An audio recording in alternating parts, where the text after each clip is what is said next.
10, 9, 8, 7, 6, 5, 4, 3, 2, 1. Welcome to the Fantasy Football Press Box with your hosts, Scott Fitzgerald and Sean Clemens.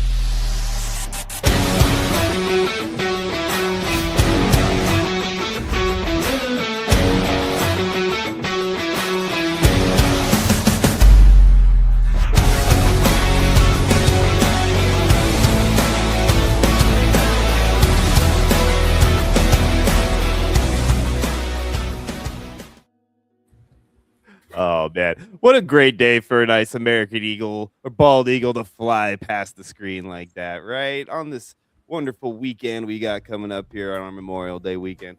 How y'all doing out there today, Fantasy World? My name is Sean Trader Clem. This is Sudden Death Fantasy Sports, and you are watching the Press Box. I'm here with my buddies today, Cyborg and Busta Martin.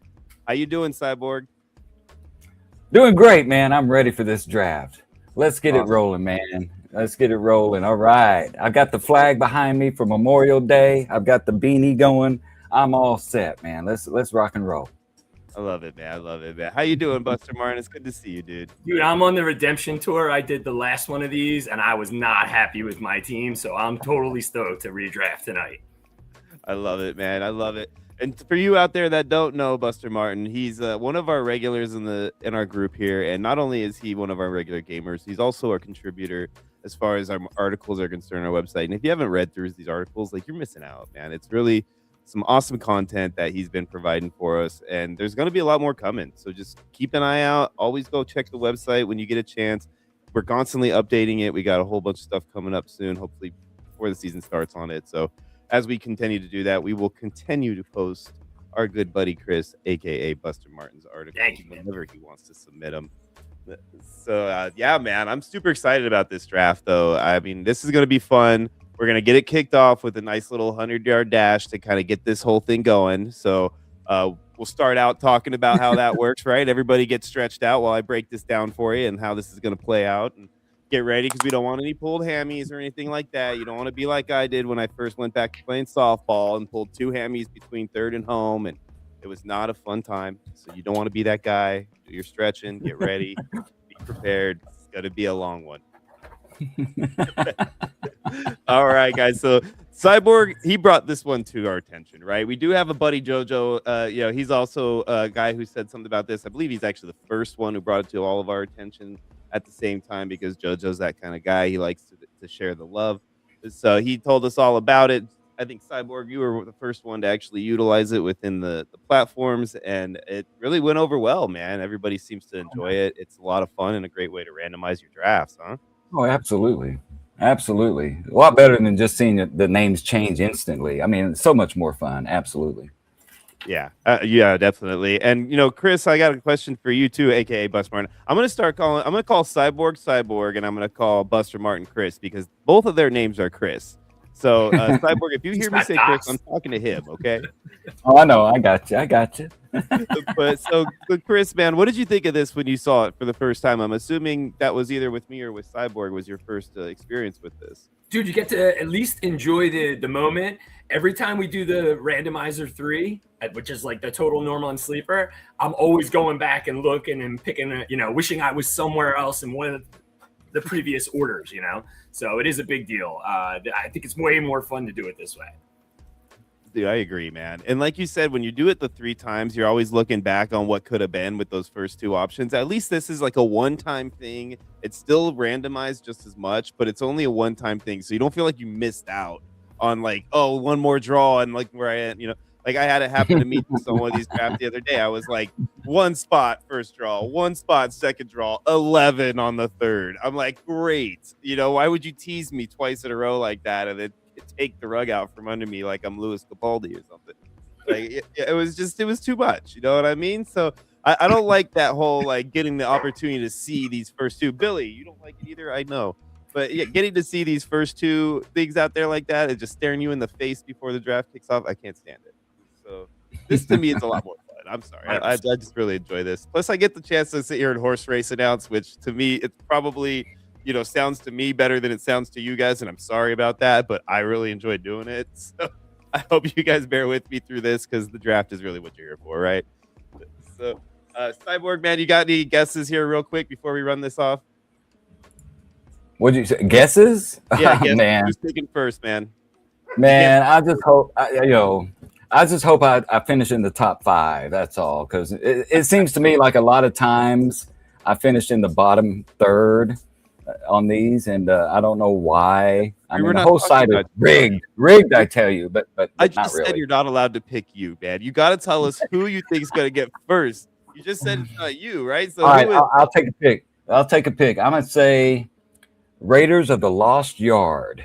Raiders of the Lost Yard. That is a great because I'm a name. big Indiana Jones fan, so I'm going with him. Absolutely. Right. I love it too. Indy. Let's go. All right, Chris, who do you got, man? I'm going the underdog, man. Last place for life. That's my boy right there. Last place for life. All right. Last place for life. If you're not first, you're last, baby. And he's going first, according to Chris. I love it, baby. All right. So, I'm going to pick a regular that's been with us for a while here. I'm going to go with my boy Thrill Kill. I think Thrill Kill is due. I feel like he deserves the opportunity to be in the top spot in this draft. And I'm going to lean towards Thrill Kill for the victory if it's not me. So that's where I'm at. Let's go ahead and get this thing kicked off because I know you guys want us to hurry this up. So what we're going to do is we're going to shuffle this bad boy 3 times. So we move on here through the next step is to, and we don't click on that screen. We click on the actual screen that has this open on it. I literally clicked on top of us, which didn't make a whole bit of difference. And they're done that. Now we have to run 100 yards. Right? So now what we're going to do, guys, we're going to shuffle the order of these guys. So if you watch the little dudes on the screen, they're going to jump around from spot to spot 3 different times. 1, 2, and 3. Just like my optometrist. And there we go. So this is going to be the order that they're running in from top to bottom. Does not mean that is where they're going to end up. That's just the order that they are running in on the screen. So next step is damn, I'm at the bottom. That's not a good sign. I'm at the very freaking bottom. That's not a good sign, man. Don't say that. Don't you say that, dog. That is not true. Don't you say that. You jinxing yourself before you even get started, man. You never know what those little legs can do once the run starts. Gonna step all right. Right? Chris agrees. So this is a luck adjustment we do not do. This stays the same, so there is no luck adjustment for any specific player. As we move forward, I like to do normal speed. I know Cyborg speeds it up on his. I like normal speed because, again, I like to hear myself talk, and that gives me just that much for it. So let's go ahead and move on to the next step. And this is it, guys. This is where we're going to start our rush. All right. So before we do that, we got to get ourselves in the mood, right? And what happens before every race?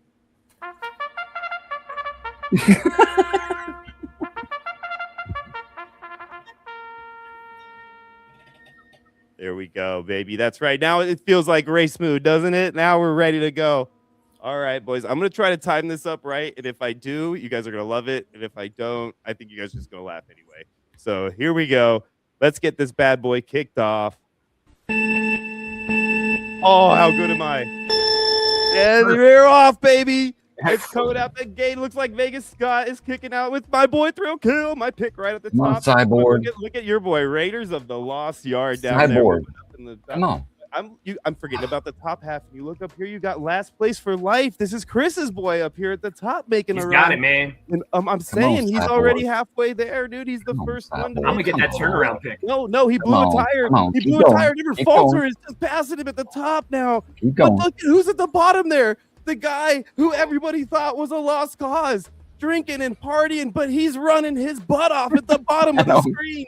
Cyborg is chucking away down here. But if you look all the way up, our boy, last place for life, has gone ahead and taken the lead.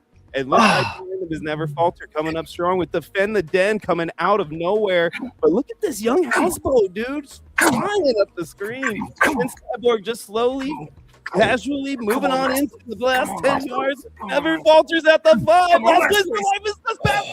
Oh my God. Last place for life. Way to Call it. go, Buster Martin. Pick the boy. Never in second. Cyborg in the top 3 with third. Thrill Kill looks like he's going to sneak in there for fourth, right ahead of Defend the Ven in fifth. And we're waiting on our sixth. Looks it going to be you, Buster? Looks like it is you, Chris, in the sixth hole. And look at you're even on the ground. You were so tired for it. 206 Boss Man. Vegas Scott 74 takes 8. And then our boy Go Lions. Yeah. 9th. Raiders of the Lost Yard in 10th. What did I say earlier about 11th? Trader Clem is sitting there in 11th, and Young Houseboat is bringing up the rear at the turn in the 12th hole. Man, what a race, guys. I mean, I feel like I just ran 100 yards. I'm out. That was intense. I mean, I don't know what you guys think, but to me, man, I mean, that was just crazy. It's way better. Man, Indiana Jones failed me, man. Come on, brother. I think Trader Clem would have tripped over the 20-yard line. I don't really know what happened there at the end, man. I thought you were going to pull it out, man. You look like you were going to just casually I was chugging it. And then all of a sudden at the 8-yard line, you just decided to eat a sandwich and just right. Yeah. Yeah. It's because my age, you know, I had to give out. You know what I mean? Oh man, I love it. That was so much fun, guys. I'm super glad that we did that. Oh yeah. That's you, man. You brought that up in the thread and said we should do that, and I didn't even think about it until you said that. So I'm really glad you did, man. That was fun. Cool. All right, so I want you guys to chat for a minute. I'm gonna go in here. I got to set this line up and get this draft rolling. So I want you two to chat amongst yourselves for a minute. And before you guys do that, I want to tell everybody about our giveaway word. So we're gonna set the word today as draft, because why are we here, everybody? To draft. So that's going to be our special word for our giveaway today. If you guys aren't familiar with our giveaways we're doing while Scott's gone, you know, cats away, mice are going to play. We're giving away a $10 entry every time we do a show, which includes today. For anybody who's listening, if you type the word draft in the comments, you will be entered in to win a $10 Bestball entry, just like the one you're about to see be drafted. It's a $10 entry, $100 the first, $20 the second. After week 13, week 14 starts the top 16 teams of all leagues enter the 16-team bracket in week 14 for their share of the $1,000 bonus pot. It's the best deal you're going to find around, I promise you that. So I'm super glad you guys are here watching us right now, even if you're not in the league and you're here. We really appreciate you guys. Jamie, I see you're here. Martin, what's up, buddy? Good to see you too, man. I'm just getting to the comments because I had to run the little thing there for a second. I'm catching up here with Steve. How you doing, my friend? Good to see you too. I mean, looks like we got some good friends, some old friends in here that we've seen for a long time, and some new friends here that we're happy to have. So, man, I'm really excited, guys. So you guys tell me what you think, man. How do you feel about where you ended up in this? I want to hear your guys' thoughts while I get this draft order set up. Awesome, man. What do you think of your spot? Do you like the 3 Go spot? ahead, Chris. So, yeah, for me, man, the 6th spot to me is an excellent spot. I've been getting stuck at 11 and 12 over and over. And I got to tell you, I hate the 3rd round pick. I'm in the one we're drafting right now. It's Echo 10. And in Echo 10, I have the 5, and I love my lineup in that one. So I do like anything in those top 6 picks, specifically this year. How do you feel about drafting at the 3? Oh yeah, man. I mean, it's a good spot. I mean, you know, there's always a disadvantage to the top 5 anyway. I mean, because it's going to be several picks before it comes back around to you, and you know, probably, you know, I would rather have 3 than 1 in most cases. But you know, the bottom half, you know, if I'm going to end up on the bottom, it's got to be, you know, at least 11 or 12, because you get 2 picks right away. And that could be sometimes detrimental, you know, or not detrimental, but detrimental to others. So I'm satisfied with that, you know, because hey, it don't matter to me. Oh my God, I'm shaking my head like Ray Charles. Hey, it don't matter to me. I'm here to have a good time. Come on, man. I'm trying to work over here. Don't make me laugh. Man, how dare you work? Stop working. Hey, these guys want to get drafted, buddy. I got to get this order set. I got to get Yeah, these dude. boys ready to Oh, roll. I know. I think the real disadvantage is us discussing the draft while the people are watching us who are drafting with us. I think that's going to be the hardest part of tonight, man. You know, know you're right about that too. That really does become a really difficult strategy when you're dealing with. Just watch out for the cat man. The cat man never falters. Watch out for him because he knows what he's doing. I'm just saying, he know what he's doing. All right, guys, we've got our draft order set. Everybody get in that room right now. We're about to get this thing kicked off. If you are not in this room right now, and you're gonna miss out, so get in here. Make sure you get ready to get started. We need last place first. You're up right out the gate, baby. So you got to be in there now. You only got a minute and a half. So I'll give it a second here. You guys talked about your spots. Let me tell everybody about how I feel about 11. He's busy celebrating that and last I got to win, take a drink before I start talking about how horrible I feel about 11. Yeah, that's about how I feel about 11 right now. It's really not where I wanted to be. Obviously, I wanted to have the opportunity to get one of my top 3 picks. I always want one of those top 3 guys in these drafts right now because I feel like, to me, and this is just my opinion, in best ball right now, there are 3 guys. I'm not going to name anybody, but there are 3 guys that are a tier on their own. And then after that, you're going from 4 down to probably around like 15 or 16th pick for me as far as like the same tier. Like I wouldn't hate the guy that I'm going to get at 15 or 16 like more than I would care about getting the guy at 4. So for me, the 4 spot from there on is a whole different animal than it is in those top 3. So I think Cyborg is the guy who got right on the edge at that 3 spot to get him one of those guys. And I'm way down there at the bottom, man. So I'm at 11, and that tells you guys that I got nothing to do with how this thing plays out because there's no way I wanted to be there. It just happened that. So you guys know that this is 100% random. But yeah, so that's me in a nutshell. This is me in a nutshell. Yep, that's where I'm at right now. So everybody looks like they're in there. I'm gonna go ahead and kick this bad boy off right now. So I hope that you guys are ready for this because yes, sir. My app lets me do. By the way, sleeper crashing is really a frustrating thing, and it drives me insane. I don't know about you guys, but it crashes on me almost every 5 minutes or so, and I have to restart it, and I can't stand it like it just did right now. But it's okay. Yeah. I'm back in here. We're gonna get this bad boy started, and there we go. All right, my friends, and look at that right out the gate. Bijan Robinson, first pick off the board. In my opinion, that's the right pick. Bijan is the best pick in this draft right now as far as best ball is concerned to me. The running back depth, everything the way it is, I think Bijan is the way to go. I don't know if you guys disagree with that or not, but that's where I stand. I agree with you. I think you're right on the 3. I think there's 3 guys right now I want right at the beginning, and then after that, it is I totally could accept anything. 10 already. Okay. All right. Let me take a look here. March Hasted. And like you said, I don't name any names during the draft, gentlemen, that are not taken already. You can talk about players off the board, but don't think about players that are still available. Because you just don't want to get anybody thinking about somebody that they might not be and cause any kind of problems there. But 4-1 right now in the hockey game, by the way, everybody, if you're not paying attention, I've been watching this game over your shoulders here, and right now it is 4-1 Canadians. Crazy, huh? We'll see how teams come off of that. Hey, Sean, is this TE premium? It's the same as everyone, brother. 0.5 TEP. Okay, gotcha. Yep. All right. And it is a mess. Stop it! I'm trying to concentrate. We're getting to the side where he's at the middle of his pick. He only has 27 seconds. It's so hard to think about what to do with the 3rd pick.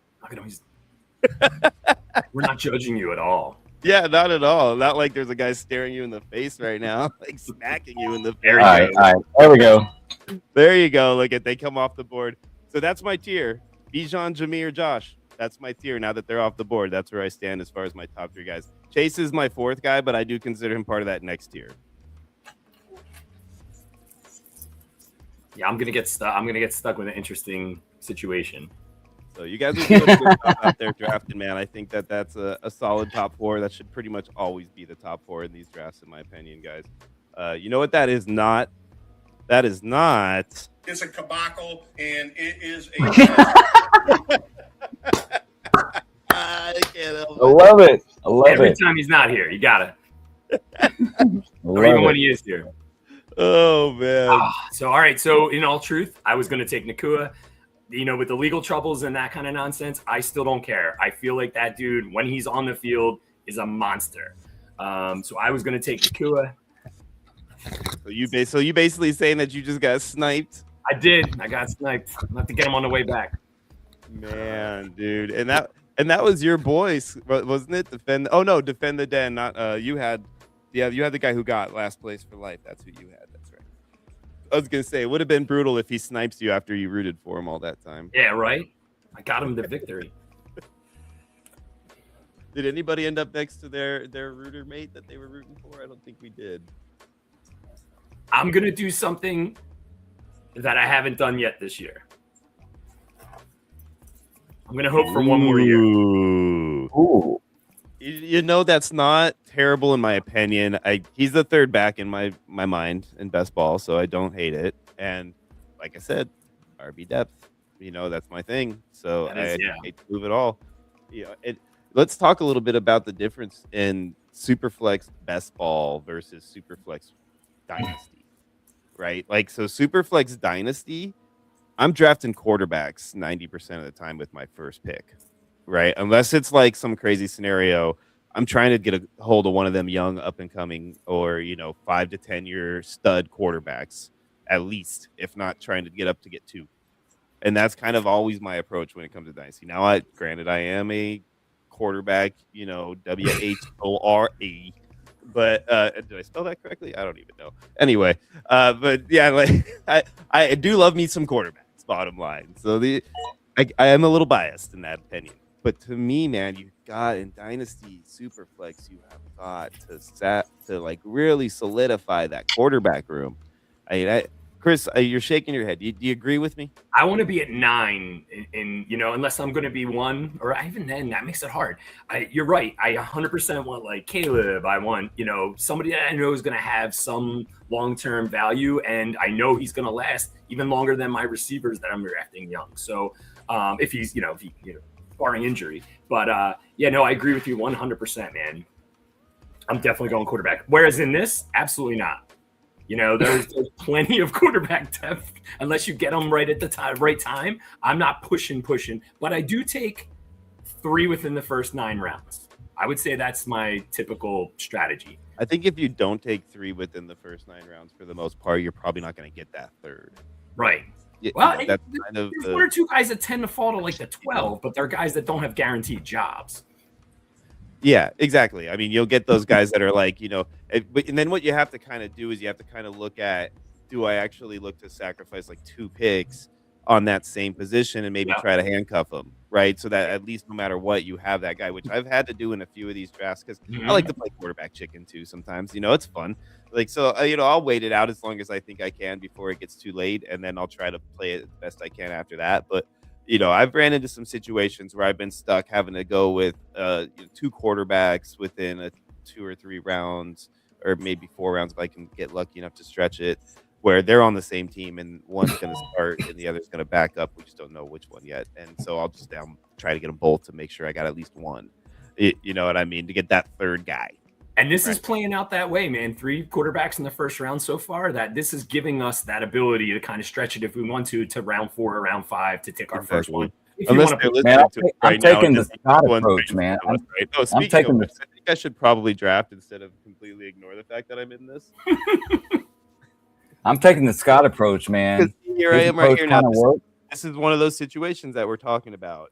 I'm going to go ahead and do something that I just said I normally won't do right now. Oh, God. Here we go. I do think that this is the best play right now. I'm going to take Joe.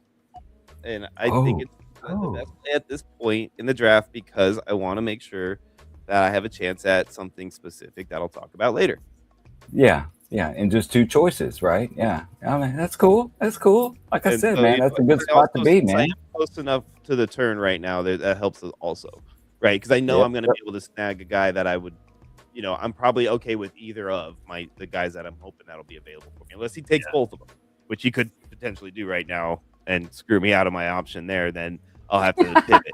But we'll see what happens right here. He boom. Boom. Skip for a second. My heart skipped for a second there when he started out with JT because he was the first one. I thought he might go double RB on me and just snag my boy. But where I'm going, guys. Go Bills, baby. I'm taking my boy James. Gotta get him. on my team right now, James Cook. I actually do not have him on very many of these, so I'm very happy I got the opportunity to snag him here. And Damn, if Josh Allen is doing because- good, I pick Josh Allen, and Cook is doing good. That's your competitor, motherfucker. Mhm, yep. I appreciate you cutting off that bad word too, buddy. Good job there. You're definitely better at it than Dan. Devon Achane. Now that's a guy that I still think is getting undervalued at this point, and it's so crazy what's happened with him from the start of draft season to now. He started out overdrafted. Like I'm talking, end of first round, early second, and sometimes mid first even, and now he dropped all the way to underdrafted where he was going in that like mid third range, mid to late third even, and I'm like, better take it. What the heck's happening? And now look, here he is back, right, kind of settling in the middle in that baby bear zone where he should have been in the beginning. Not too hot, not too cold, but just right, Goldilocks. Like, that's where he should have been this whole time. I think the fantasy community does not know what to do with him yet. I feel like Devontae Adams is another guy that's shifting like 3 rounds much later, obviously, but I do see that a lot. There's certain guys their level their value has not been determined yet as far as ADP. And Devon Achane is 100% one of those guys. Yeah, it's like fishing in one of those like ponds where they stock it with a bunch of fish. You know what I'm saying? Like you really don't know what bait's going to be the one to grab, but so like sometimes they'll grab like this one specific bait all the time, and then other times like that bait is just sitting there forever and never get ate, right? Like you just don't know with certain players. So it's crazy. There's one other guy that once he gets drafted I'll talk about, but there's one other guy that is purposely, I feel like, messing with us. Oh, that's a great pick right there. That is a good pick. That's a great pick right there. He was on my radar. I'm not gonna lie, boss man. He was on my radar over James. That was my next pick. I went with the RB over the TE there, but yeah, that's a great pick at that point in the draft. I think McBride's going as early as mid first. I've taken him as early as late first. I think in the last one we did, I took him at like 11. I feel like, and then I came back around and took another running back and 10 instead of taking the quarterback there. So you did a great job, man. You did a great job with that pick there. And I like how you waited till the last second too to get everybody up on arms about it, because Buster Martin, just feels he got sniped. I got sniped again. I was going to take McBride. You're getting sniped everywhere you go. You got sniped so far. Your team could have been Puka and McBride. Imagine that. And that's a solid start. What do they say, right? Coulda, woulda, shoulda, right? Yeah. What my dad used to tell me back in the day. You can want in one hand and you know what in the other. See which one gets to first, right? You backed up Nakua at London. That's a solid backup too. That Atlanta quarterback is going to be interesting. See, he's right about himself on auto, but he took Jaden Daniels and Lamar Jackson, and we've seen Brock. That's another great pick. Good job, Thrill Hill. We've seen Jaden Daniels drop to like the second or third round in some of these drafts, but I do think that that's too late for him. I know you say that that's an early pick, Martin, and you're right, but I think that where he's normally going is also too late. I think he should be falling somewhere into that mid-second range.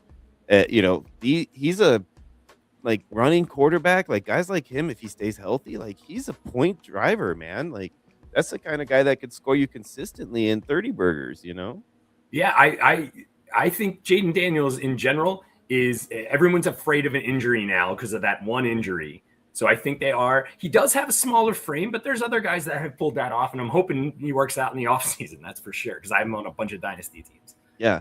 Well, back in Vic's day, he wasn't a thicker guy either. In his he was skinnier built guy back in the day too. Ooh, look at Cyborg taking Janty. Right? See, that's the thing with Janty, man. I mean, like, imagine where he would have gone last season in this draft. He'd have been up there in that like late first round at the latest, before Jonathan, right? Before James, probably before Devon. Yeah, I don't know. Maybe I don't know if he would have been ahead of Christian, but I mean, you're putting him in. I have a feeling I just sniped Never Falter there. I just have this feeling. Sorry, man. Sorry. You'll never admit it, but I know I did. Don't let him fool you, Never Falter, because he was talking about you in the pregame for this pod, and he said that the one thing he really wanted to do was snipe you more than anything else in the draft. That's a lie. That's a lie. It's all lies. Me out a lot. That was the other part. He said he'd be out at you like 9 times during a traffic stop, but I don't know what that was about. You know. Hey, it's good to have him next to me. Absolutely, in this draft. Yeah, he's gonna snipe me next. I know it. I know it. Oh, look at I like that start. Oh, I love that start. Bijan, Omarion, and Chase Brown. Like if it works out where he can get the right people to fall back to him in his next turn, and he takes the appropriate guys that for me, I think you did not snipe me. You did not. He's gonna have probably my favorite start. I think Marion is the guy I'm going to end up taking earlier than I think I am. I think I would have taken him possibly where I went. I think his numbers, when you look at his stats, his peripherals are awesome. Yeah, and he's on an offense that they really want to run the ball first and foremost. McDaniel, man. Yeah. Let me see. Okay, I'm gonna have to go with my boy. Second is where he should be going. He says too. So my guys, original home. If you're in here watching right now, make sure that you guys go in there and type in the comments. Boom. Nico. So Nico Collins for Cyborg. Everybody wants to make sure you heard Nico. Going for my Houston Texans again this year. I'm rooting for him. Look at Herbie going right there to thrill kill. I love that pick too. I like that guy too, man. As another quarterback, I feel like that, in my opinion, he should go ahead of Hurts. That's just me. I like him over Hurts. That doesn't mean that I hate you for taking Hurts or anything like that. I don't think it's terrible, but I personally like Herbert better. Look at that start for the receivers right there. Puka Nacua, Drake London, and Malik Neighbors. If that plays out for you, I think that's going to be a star-studded cast right there. That's like Broadway show style. And now we got Buster Martin here. Now let me guess. You just got sniped again, right? Neighbors was your target? I'm okay on Neighbors. But he went 3 receivers. I like it. Oh, man. I love it. I should take the guy that you're wanting to pair. I'm just kidding. I'm not taking him yet. Do it. Be like the Emperor. Do it.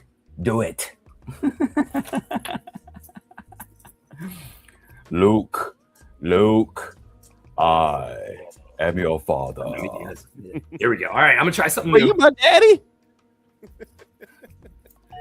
And rest in peace, James Earl Jones, man. Greatest voice actor what do you ever. say when you meet a nice man? You my daddy? No. Oh, that was a good one. I mean, they don't make movies like that anymore, man. Those classic comedies back in our day. We had the best comedy generation growing up for movies. I feel Empire Strikes Back, best sequel ever. Oh, come on now. Now, if you're in the boomer generation, then yes, that makes sense. But for all of us Xers and beyond, we were comedies, baby. Comedies was our kick. You guys had your action phase with your Jean-Claude Van Dammes and your Arnold Schwarzeneggers and all that. Like, we had the comedies locked, baby. We had the Austin Powerses, and all of that. The Wayne's Worlds, we had some comedy, man. All of the Jim Carrey collection. Oh, Jim Carrey, man. Jim Carrey, absolutely. Oh, come on. Liar, best fucking comedy. Best comedy ever made, man. Liar, best comedy ever. Absolutely. Liar is one of the best, man. Even the outtakes are great. I was at a bar great. 2 weeks ago, I was at a bar and we had it on with no sound. And we were just watching it with the subtitles on. I'm like, that's a movie you can do that. You don't even need subtitles. I don't even need subtitles to watch that. I can literally hear the movie in my head while it's going on if I'm watching it. I don't even need the subtitles. What do you think of my outfit? Anything take the attention off your head? Yeah, take the attention off your head. Like, Fletcher, what's up? Your cholesterol. Dude, and he did okay with the Riddler. He did okay with the Riddler in the Batman movie. So I mean, No, that was. Are you kidding me? That was one of his worst. Like, dude, he did so much better and everything else. Like Ice Ventura, The Mask, all of that. Was so much better than the Riddler. The Grinch, man, absolutely perfecto. Absolutely, the Grinch. He did. I love the Grinch show, which was like somewhere different for him, and I thought he did well. Like that pick there is some spicy meatball. Oh wow, fanning that early! Yeah. Wow, double auto pick. Man, I've been picking up Fannin like 6 or 7, in my league. So Fannin this early is surprising. Oh, my Atlanta. That hurt. That was right in the heart. You just got me good with that one. I was going to take Love. To his credit, Go Lions does put together. I didn't even have a backup in place. I thought I was good to go. Oh, man, you're killing me, Raider. I thought we were friends. Oh, my Lance, I have no idea what to do. I'm going to panic pick. Uh-oh. No, you're not. I'm going to panic pick. I don't know Don't what to even do. mess with us. I'm so confused. Don't F with us, man. I know you're not panicking. You know exactly what you're doing. I'm going to panic pick right now. I'm panic picking. Panic pick. Whatever. Where's the panic pick? Be top 5 in yards if he can stay healthy. You're going to be all right there. No, panic. He took my guy. I wasn't ready for that at all. I swear it's not a lie. Oh, Liar, Liar, the movie. Yes, that is awesome. I thought you were calling me a liar. Because, no, I could see why you would say that based on their reaction, but no. Well, not only did it have moments of his best comedy. Now I get to stack him with Pickens. So that was my goal exactly here. That's exactly what I was going to ask. After I saw you take that, that was perfect. You had to do that. I was going to say, not only did Liar Liar have its best comedy moments, but it had its best dramatic moments. Better. Which nailed, so. So good. It's so good. I'd have got him 10. How was it for you? I've had better. I had better. I love hey, man, nobody's gone for Rashee Rice. I've had better. He's all pressing his teeth and laughing about it. Nobody wants Rashee Rice? I'll take him. Nobody take Rashee Rice. At the end of his rope, Your Honor. 110 pounds in your bra. Yeah. What did he look like? About 6'3", tall, gangly. Bailiff. Man, I haven't watched that in years. Y'all are making me want to go back and watch it again, man. I'm going to go check that shit out this weekend, man. Oh, PG-13. That was PG-13. Man. Sudden Death Fantasy Sports Movie Podcast coming on prime time all the time. Oh, it's so funny, though. I could do that all day, though, bro. That's what, like, The Mask and Liar Liar are probably, like, 2 movies that I've seen close to 30 or more times. Martin, man, that's true. That's a funny scene. That was so awful, or whatever he said. I mean, that was funny as hell. No, he said, man. I've had better. He leaned out. When he's in there with his bosses and he grabs the toupee and like slams it against the wall. Kicking my own ass. Yeah. Yeah, I gotta go watch that shit. I gotta go watch it again this weekend. Yeah, absolutely. It really is one of the best movies, man. And like on top of that, the movie itself is actually like really good too. It's not just the whole like comedy aspect of it. It's the whole storyline, the plot, everything. Oh, it's a dramatic. It's a dramatic, movie. Also, it's got its moments of drama. A surprise cameo in his own movie. Did you know this? Who? Either of you guys know this? No. Oh, this is great. You guys are gonna love this. So he actually had a cameo. Next time you watch this, you're gonna love this too. Sorry, since you said you're gonna go watch it. Next time you watch it, the part when he's getting wheeled away after he stops the plane. Remember, he steals that thing. He stops the plane, then he hits the suitcases and goes flying through the air and all that. And he's like, oh, and then he passes out. Like, all that stuff, right? When that happens, like he's getting wheeled away at the end, and they're all standing there talking for a second. He's like, "Good news, my legs are broken, so I don't get to go straight to jail." Like all that stuff, right? While they're wheeling him away, if there's a bunch of people in the background, and if you look, one of them is actually Jim Carrey as Fire Marshal Bill, and he's all dressed as Fire Marshal Bill, and he has a little thing. He's literally in the background as he's getting wheeled past himself. It's so great. You got to check it out. Did not know that. Did not know that. Oh, yeah. You'll see it, and you're going to crack up. You remember Fire Marshal Bill, obviously, from Living Color, right? Obviously, remember that our age. Yeah. So yeah, you'll see it. You'll be like, "Oh my Atlanta, that is the best thing ever." Yeah, dude. It's so I couldn't believe it when I realized that. I don't remember how I found out or not. If I saw it myself or if I heard about it, I probably heard about it and then went back to rewatch it. I'm pretty sure he's an alien, man. Like he's special.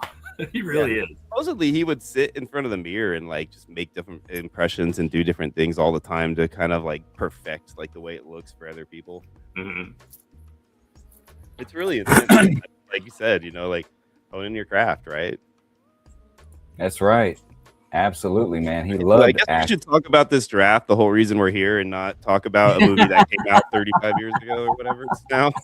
It's not 35 years ago, I don't think. It don't matter. We're here to have fun, long, right? man. We're having fun. Maybe 25, maybe. But 35 seems stretch. I realized I was on the clock about 10 seconds ago. I think you just made a great pick. I like Ted McMillan a lot. He's a guy that I think is like a sneaky good pick at a certain point in drafts. Oh. So yeah, that's a sneaky. Yeah, Steve Martin agrees too. He's been a Jim Carrey fan since the 80s, so the old and living color days were the best, right? Yeah. Talking about a cast, man. If it wasn't for like horrible racial issues back in Hollywood days when they were coming up, like that would have been a primetime like #1 show in the nation, Saturday Night Live style show. There's a lot really of would actors have on that been, show. Yeah, there was so much, like the Wayans brothers and everything they brought to the table and all that, and then him and some of the other, I can't off the top of my head think of other cast members right now because it's been so long, but there were so many good ones, man. It was just crazy. Like, man, I just want to say I love Thrill Kill's avatar or picture that he has for himself. The little dude from Lost, Land of the Lost, the 70s version. Oh yeah, perfect, man. I love it, man. I love it. Yep. I know exactly what you're talking about. I forget his name off the top of my drunken head, but I used to watch Land of the Lost every Saturday morning. It was a routine. It was on right before Soul Train, right? It was on right before Soul Train. I loved it, man. Yeah, I agree. I mean, it was did you watch the movie, the remake of that? The one with Jim Carrey? Yeah. Will Ferrell. The one with Will Ferrell. Oh, sniped! God! I was Ian Purdy. Humanity. Oh. I think we have a special guest, ladies and gentlemen, all the way from the Philippine Islands right now, suntan and all. Here he is, ladies and gentlemen, your co-host of Sundance Fantasy Sports, Scott Fitzgerald. Woo, woo, woo. What is up, folks? What's up, man? What's happening? Look at that, dude. What the hell? Man, what are you doing poking in on vacay, dude? I didn't even know you'd have Wi-Fi out there, let alone being able to stream. I found some Wi-Fi from this crazy wiring. I don't know if you can see it up here. That's the crazy wiring here in the Philippines. This is down one of the streets. Look at that. Yeah, over here in the Philippines. Damn. You are so unshaven. Is it just me, or you got a little bit of drinking under those eyes? Man, he's so unshaven. Look at him. Unshaven days. Hey, that's right, baby. Here's our transportation right here. Follow my finger. I love it. Yeah, follow his finger. Oh, yeah. This is something different out here. Nice. That's cool, man. I'm glad you're having a good time out there. Yeah, man. So, Yeah. What do you think of this draft we got going on? Are you able to see this? No, like I said, I just popped up and I'm like, oh yeah, they're doing a draft real quick. Let me see if I can get some Wi-Fi. So, yeah, it's going good, man. I got some good videos. I'll put on the I'll put over on Discord. iPhone. Haha. Put on the old iPhone. Yeah, on the old iPhone. Yeah, that ship I think's long sailed. But but yeah, I got some pretty good videos, man. I got a good video of I just recently found out my daughter's boyfriend's father, they do cockfighting out here. So he has a cockfighting farm, and so we went there yesterday, and they did. I have a video of them training these cocks to fight. Oh my God, it's hilarious! I got a video. I'll send it, and I'll put it on our SDF sleeper page. That's awesome, dude. I mean, I'm not really big on cockfighting, but I don't know. I think They put on little boxing gloves. I mean, yeah. Well, actually, when they spar, no. Put little boxing gloves on them, had them come out in a little robe and some music. No. That I would be into. I mean, if you're an animal lover, you may want to cover your ears, but no, they fight to the death, dude. They fight and It's put like There's a like reason you're these, not allowed to do it here. these razors on them, and then they go and they fight. But no, when they're in training, they put these little like boxing gloves on them, and they go and they box. You have to see the video though, but there's nothing graphic. I want to watch them box each other up, give them a couple of chicken black eyes, shake hands when it's over, and walk away. Fight another day. That's what I want to see. Yeah, no, the video is just strictly a training video. There's no violence, no killing or violence. But yeah, that's exactly what we want on Sudden Death Fantasy Sports. Yeah, there's no killing, but it's just training. But no, it's nice here. It's hot as hell. I'm not gonna lie, it's a different hot out here.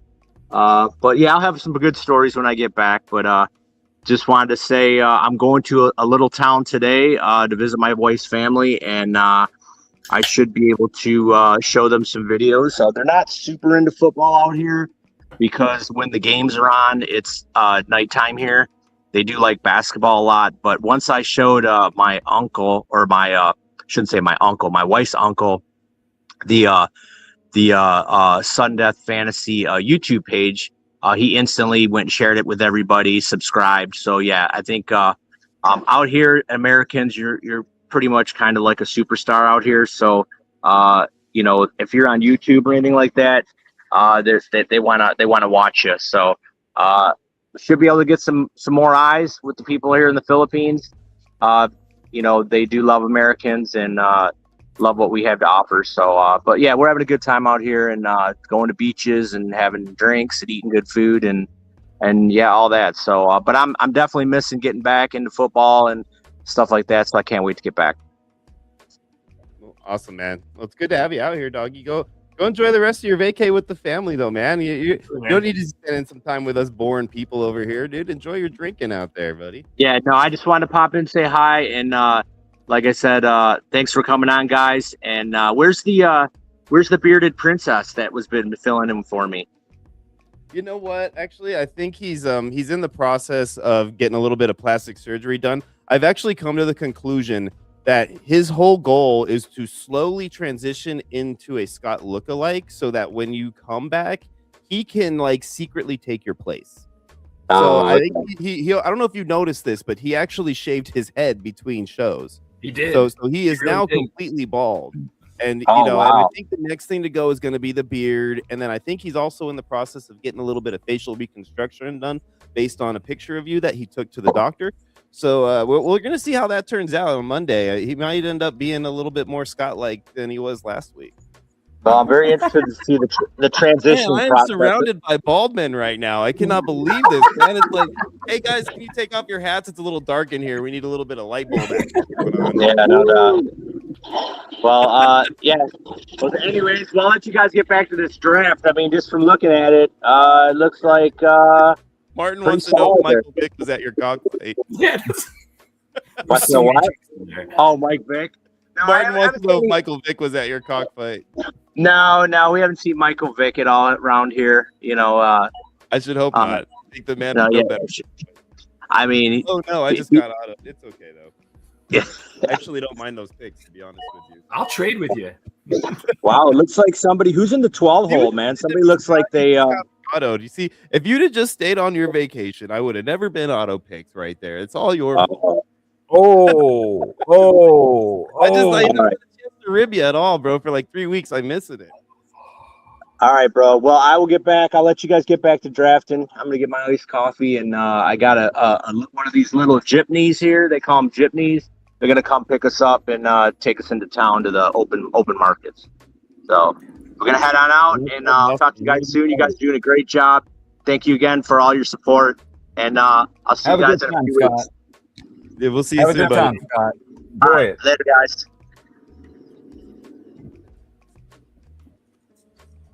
God damn, he hasn't shaven in days. Have you noticed that? He hasn't shaven in days, man. And yeah, I'm sure he hasn't been worried too much about that at this point in time. Who had Scott would come on and start talking about cockfighting on Right. the bingo card? I know, right? Right. That I'm like, did he say cockfighting? I thought it was a joke. So Yeah, me too. I could tell you Me knowing too. Scott, dude, that Scott was Jesus. definitely drinking prior to his addition to the show. And not that that's terrible. Like, hey, over here we're having a draft. This is like kind of a bonus show. This is one of those types of free for all kind of shows that if you want to have a drink or two, whatever, it's fine with us. It's not a big deal, right? But he showed up. He was. I wouldn't say he was 3 sheets to the win, but I'd give him Right. like 3/4. But he was buzzed. You know He what was I'm definitely saying? buzzed. Like, he was at least 2 sheets. Yeah, he was definitely buzzed, which is great, man. I love it. I love it, man. Exactly. He's on vacay. He should be. Yeah, he should having- be. Yeah, totally. So that was fun though, man. I'm glad he stopped in for a little while, say hi. I think it is too. I think he probably listened to the show last week and he realized how awesome me and Dan are together, and I think he's worried. Nervous. Yeah. I think he's nervous about the future of the Scott and Sean show. He's worried that he might be replaced by the newer, younger, better thing or something. That's probably why he's drinking. Yeah, it's probably why he's drinking. Exactly. Hold on. I gotta concentrate. Man, I'm really curious to see. Give me a second. I gotta concentrate. If Dan looks anything closer to Scott than he did last week, I'm gonna really think that I might be onto something here with this theory of mine. Maybe Scott is turning into Dan. Like What if they're they come back and they want to do that whole what is that like that Lindsay Lohan movie, the switcheroo thing? What if they try and pull that on us when they come back? And Dan's gonna be Scott and Scott's gonna be Dan. Ooh. Scott'll just come back dropping F-bombs. It's just tough. Oh man. Well, if anything's going on over there, it looks like Scott's drinking and eating. So, I wouldn't be surprised if he doesn't come back with a little extra pushing on the cushion, right? You know what I'm saying? Maybe a face tattoo. Face tattoo. Nice. If he wakes up and doesn't know what happened the night before, I'm gonna be a little concerned, bro. Yeah, I really will be. This poor guy is gonna be going through some stuff out there if he ends up waking up, alone and with a face tattoo. I can't believe I got auto drafted, Burden and Waddle. I can't believe you got auto drafted. What would you? Yeah, what would because you I have was done busy there? talking to Scott over there because I was laughing so much about his cockfighting story. If anybody's off the board, what would you have done there? What would I have done there? If the guys are off the board, Yeah. We can see real quick. instead of Burden and Waddle, because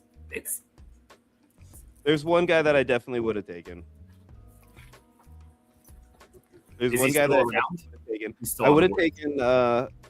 I wouldn't have taken Waddle for sure. Waddle would not have been my pick. Yeah, I'll say that. No. For sure. So that pick would have been somebody different. The Luther Burden pick I don't hate, but agree. Waddle I don't think I would have won Waddle for sure, especially not with looking at who's left. I think I would have went with somebody who's still on the board, but I don't think you'll make it.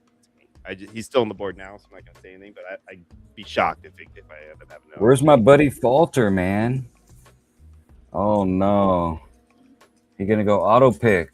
Oh, he's in. He's back. he's just being dramatic. Oh, there I see it. Yep. He's got 6 seconds to make it right. Yep. By the way, guys, the hockey game is now 4-2. Oh, God. I'm that bitch. Oh, there's my pick. See, that's who I would have taken right there. Is Tyler Ward. That would have been my pick back at the Smite me again. God dang it. See, he's good, man. I'm saying, Falter's good, man. good move. I don't hate the pick whatsoever. What do you guys think of Team One? I like the way that it's played out for him, except for the fact that if I was him, I would have attacked quarterback instead of taking both Zay Flowers. And Yep. T. Higgins. I was thinking that same thing. Yeah. Yep. For 2 reasons. I'll tell you why. One reason is because he should have actually gotten a better quarterback to start his quarterback room than CJ Stroud. I don't like that as your first quarterback taken off the board. And also, you took one of my stacks by taking T. Higgins. There's a whole reason I took Joe Burrow right there.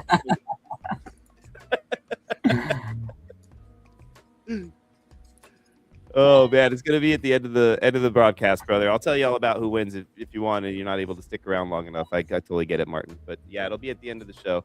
And thanks for bringing that up again, guys. If you aren't already doing it, please go ahead and type in the word draft in the chat. You'll get yourself into the drawing for the free entry, $10 entry into one of these best ball leagues, just like the one you're watching this draft right now.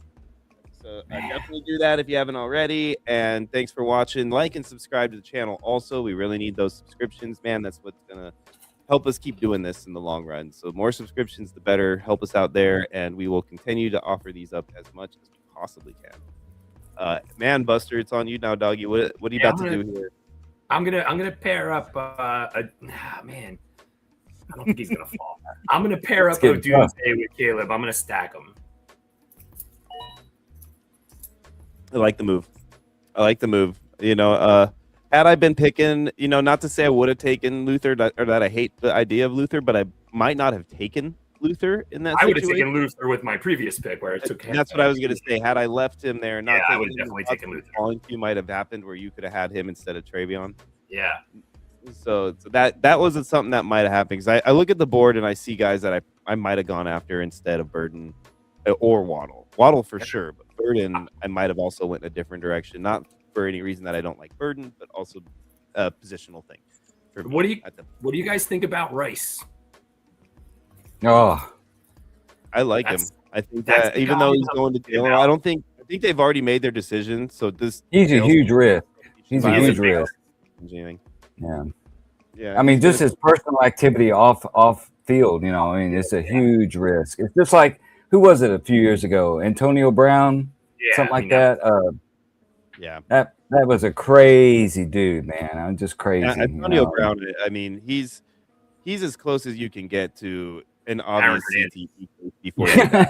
You know what I'm saying? Like, you pretty much know that when he dies, they're gonna find out. I just don't get it. You know, you're getting millions of dollars playing, and you screw it up. About like, when you're talking about a brain injury, dude. I've known people that have brain injuries. When you're talking about brain injuries, dude, like that will completely change who you are as a person. It completely changes. They might not have been that way prior to these things happening to them. True. You know, or maybe not 100%, or maybe they were able to control those urges or things. But once you start getting brain injuries and start dealing with that, like, it changes your entire chemistry as an individual, man. And like, you could be so different. Like, there's people that have inner conflict, and if you watch that movie, Concussion, I think it was, with the Pittsburgh Steelers lineman who was like the big dude screaming and yelling at his house, and like you could tell he didn't want to hit his wife and his family, and he was just like in a rage, and there was nothing that he physically wanted to hurt anybody. He just couldn't control his rage state, that he freaked out, he ran off, and he ended up causing that head-on collision and everything. And I think the main reason he got on the road and drove away was because he knew that if he didn't leave, he would have done something he didn't want to do to his family, and he tried everything to do to avoid that. You know, and that good analysis. I like that analysis. Yes, very possible. But very possible. Look at what happened with the wrestler. The wrestler didn't leave his house, and he killed his entire family.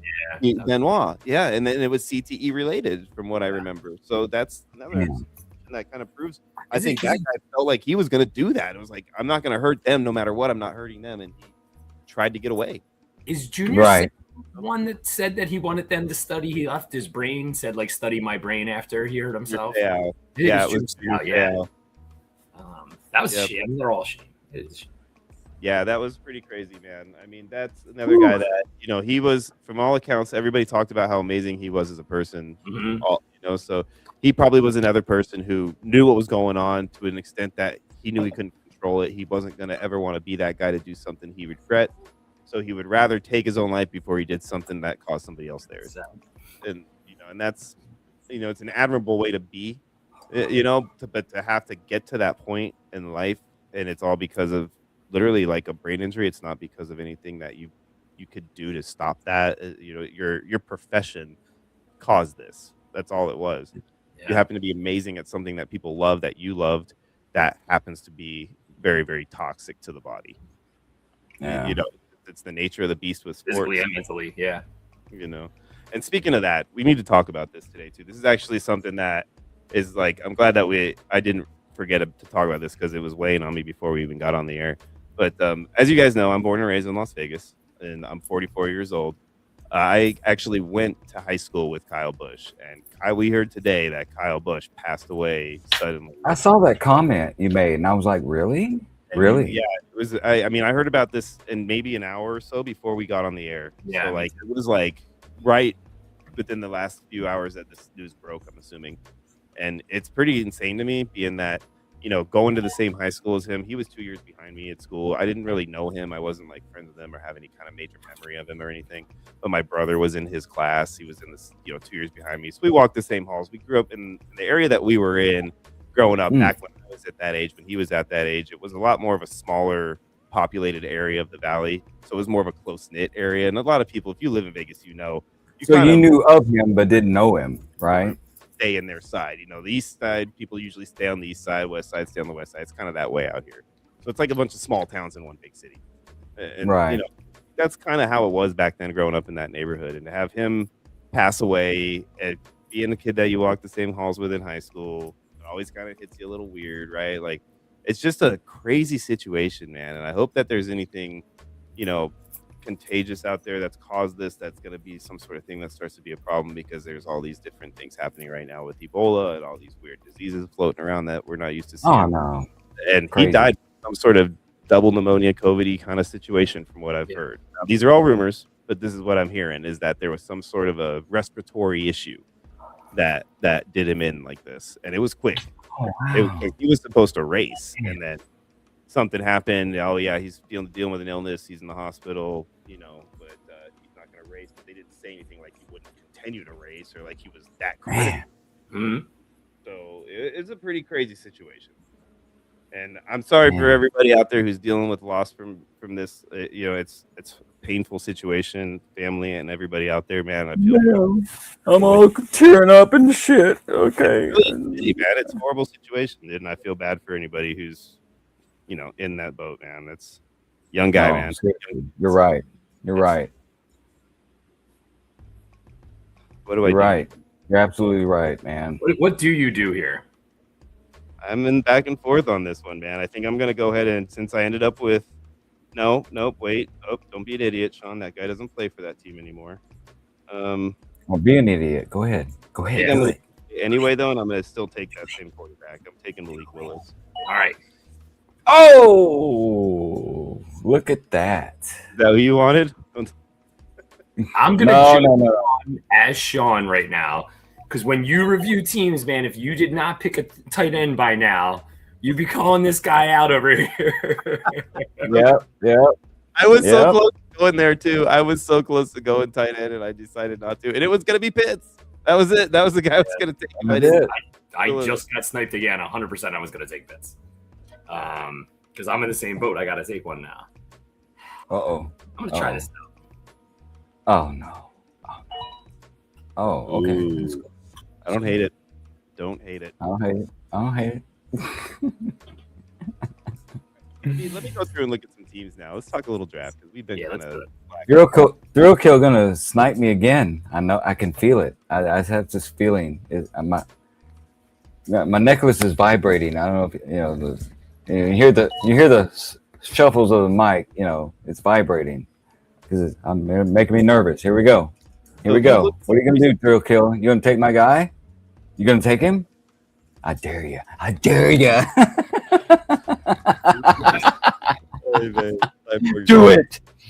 Do it, Lord Beta. Do it. You gonna do that for the next 1 minute and 6 seconds?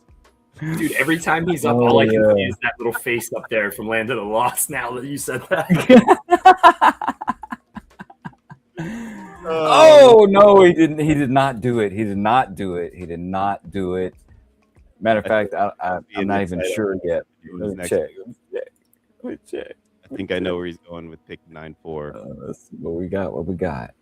I got to look at my roster. What if I have drafted already? What's my plan? Right. Yeah. Apply the plan. Stick to the plan, Cyborg. Stick to the plan. Don't deviate. Okay, I'm good. All right, hold on. We're going. Oh, man, that's a rough one to choose. That's what she said. That's a rough one. Kiss my ass.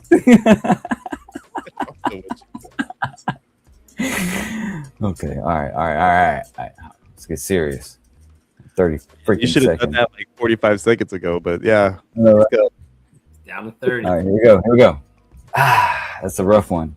I'll do it. That's what you took after all that? I'm You not made us comfortable. wait that long for that? Hey, man. It's like an M. Night Hey. Shyamalan movie. What the hell is that, man? Steven Seagal, Hey, man.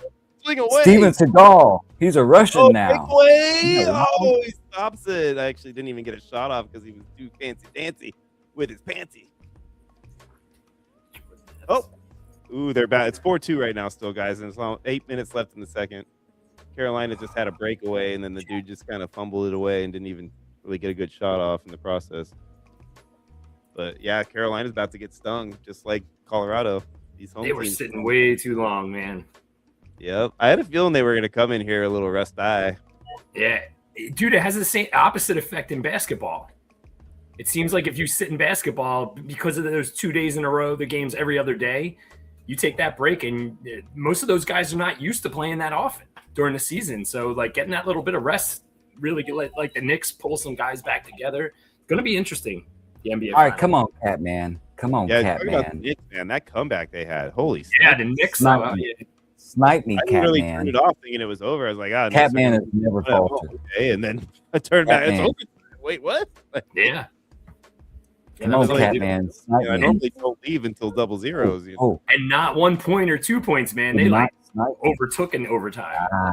See, we're on different paths, me and you. We are on different paths in We're this just over league. here discussing everything to himself. Yeah, he's Like, telepathically telling Never Falter what to do.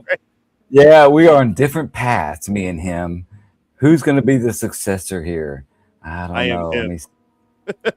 I am he that is him. I'm he. Ooh, there we go. That looks okay. Hold on. Check it out here. You ever back in the day, did you guys ever sing that song back in the day? Our God is an awesome God, he reigns from heaven above. My girlfriend has never heard that song. Me and her were talking about it. I was like, how do you know? Did I snipe you, Thrill Kill? Did I snipe? No, I did not snipe him. He picked pretty quick. All about your Jalen Warren pick. He was like, Yeah. what Jalen Warren? He's being a wide receiver hog right now. Thrill Kill is. He's hogging them all. He's hogging them. Loves his wide receivers, but look how long he waited to start taking them. So he knows what he's doing. Don't be talking bad about Thrill Kill. He knows he's been drafted. Whatever. 100%. Bring it. 100%. I just Oh. really I moved him to the top, and I was like, I'm taking Jadarian Price. How's he still sitting there? He's Oh my gosh. you know what it is? He's still way down on ADP. I know. I've been trying to snag him at times too. Yeah, that It's was been good. one of those situations with him, man. He's just sneaking his way into those late rounds, and woo doggies if you get him. Or if you snipe a guy like Busta Mott sitting right behind you, waiting on it. Man, And I'm all Doesn't that slumping. suck? They do I that don't right think that guy should win the $10 drawing. See, now that's where I thought Real Kill was going to go. I thought he was going to stack MH with JB and Me do too. Jacoby Brissett, Marvin Harrison. That's what I thought he was going to do. Yeah, I'm buzzed pretty good, but this one I drafted best. Man, I like my plan. That's a Better nice thought Plan that. is working. or stack, not snack. Yeah. That's a nice You late. did tell him. You did give everybody the warning that you take 3 quarterbacks before the 9th round, right? So you did tell everybody that. He should have expected that quarterback to come off the board. There's not. Yeah. You wasn't quiet about it. Talking to All myself right. again. I have no idea what to do now. Yeah. This is about that point in the draft where I'm like, come on, Sally. Hey, Sean, can you change up the music? Put on some 80s rock and roll or something. Rock and roll, AC/DC, something, man. Come on, man. Shit. You Come on. spent the last 5 minutes talking to yourself. What makes you think you have the right to jump in here and tell us what That'll music? shut me up. If I hear good music, it'll shut me up completely. Oh, I love it. It's gonna be like never. You were just trying to distract me when I'm on the clock. I know what you're doing. I know you're Man, my game. lazy eye is going wild tonight, man. Y'all see me looking that way with one eye and looking straight the other? It's a lazy eye. I've had it since birth, so it means I'm drunk. Okay. All right, I think I'm gonna go for the double stack. I'm gonna Big Mac it up right here and take my boy Jakey. I'll take the Big Mac stack. Man, that's the best cigarette I've had in a while. I mean, it's always good when you're buzzed and you smoke a cigarette, and it's always good. I love it. Smoking, fighting. We got a good night going. I'm the Jim Carrey of sudden death, man. I'm the Jim Carrey of sudden death. You know, oh come on, oh, come on. Put yourself on that pedestal. Now that's not. You can't put yourself on no Jim Carrey pedestal, Betty. Come on. that's also the most humble guy on the man. Man, I was in my junior college theater for about 7 years, man. I acted in so many plays. Every play I was in, I was a comedic character. I mean, the director knew how to bring that out in me. And one show, he cast me in a dramatic role, and I was like, "What the fuck? I don't know what." Man, that's the hardest role to play with an actor. Is when you have to play somebody almost like yourself, because you can't be eccentric, you can't be over the top. You got to be like, you got to pull it from down here. It was a hard role, but I pulled it off, man. I developed tears on opening night, and where I should have. Because I had, the training, you think of something that upsets you and it brings the tears out, and it worked like a charm, man. I couldn't do it any other performance night. I had the feeling there, but the tears didn't come. But that first opening night, man, boom. I was so proud. Then you blew your wad on the first show, and then you didn't do it. Doing it after that. You to do that. Man. I blew it, man. I blew it. Cyborg, the next Jim Carrey coming to town. Dude, that collar. That was a great time, man. That was a great time. Garrett whenever says, your kids say college, high school and college was their best time, they mean it, because that was my best time, man. I had a blast during that time. What were you like? I when you talk about your high school days, I picture like Dazed and Confused type high school days. Like you were probably. Oh man, when I graduated, Night Ranger was on top of the rock charts, man. Guns N' Roses was up there. Def Leppard, all of those guys were up there, man. Bird on the hood, leather jacket with the collar popped up. And the people that were not rock people that were listening to pop, you know who was on top of the pop charts at that time? Freaking Madonna. Madonna was on the pop charts, man. I mean, blowing it away, man. Madonna, and then there was oh man, I can't remember her name. Scandal. Shooting at the walls of heartache, baby. I am the warrior. Era, that's for sure. She was like Michael Jackson of women back in the day. Like, yeah. Oh, don't even get me started about Michael Jackson, man. Everybody's talking about how awesome the movie is. I haven't seen it yet, but everybody says it's really good. I heard it's a good movie. I've really heard. I do want to see it. I've heard a lot of good stuff about it, and of course, we all know that not every aspect is portrayed. They're trying to be respectful, but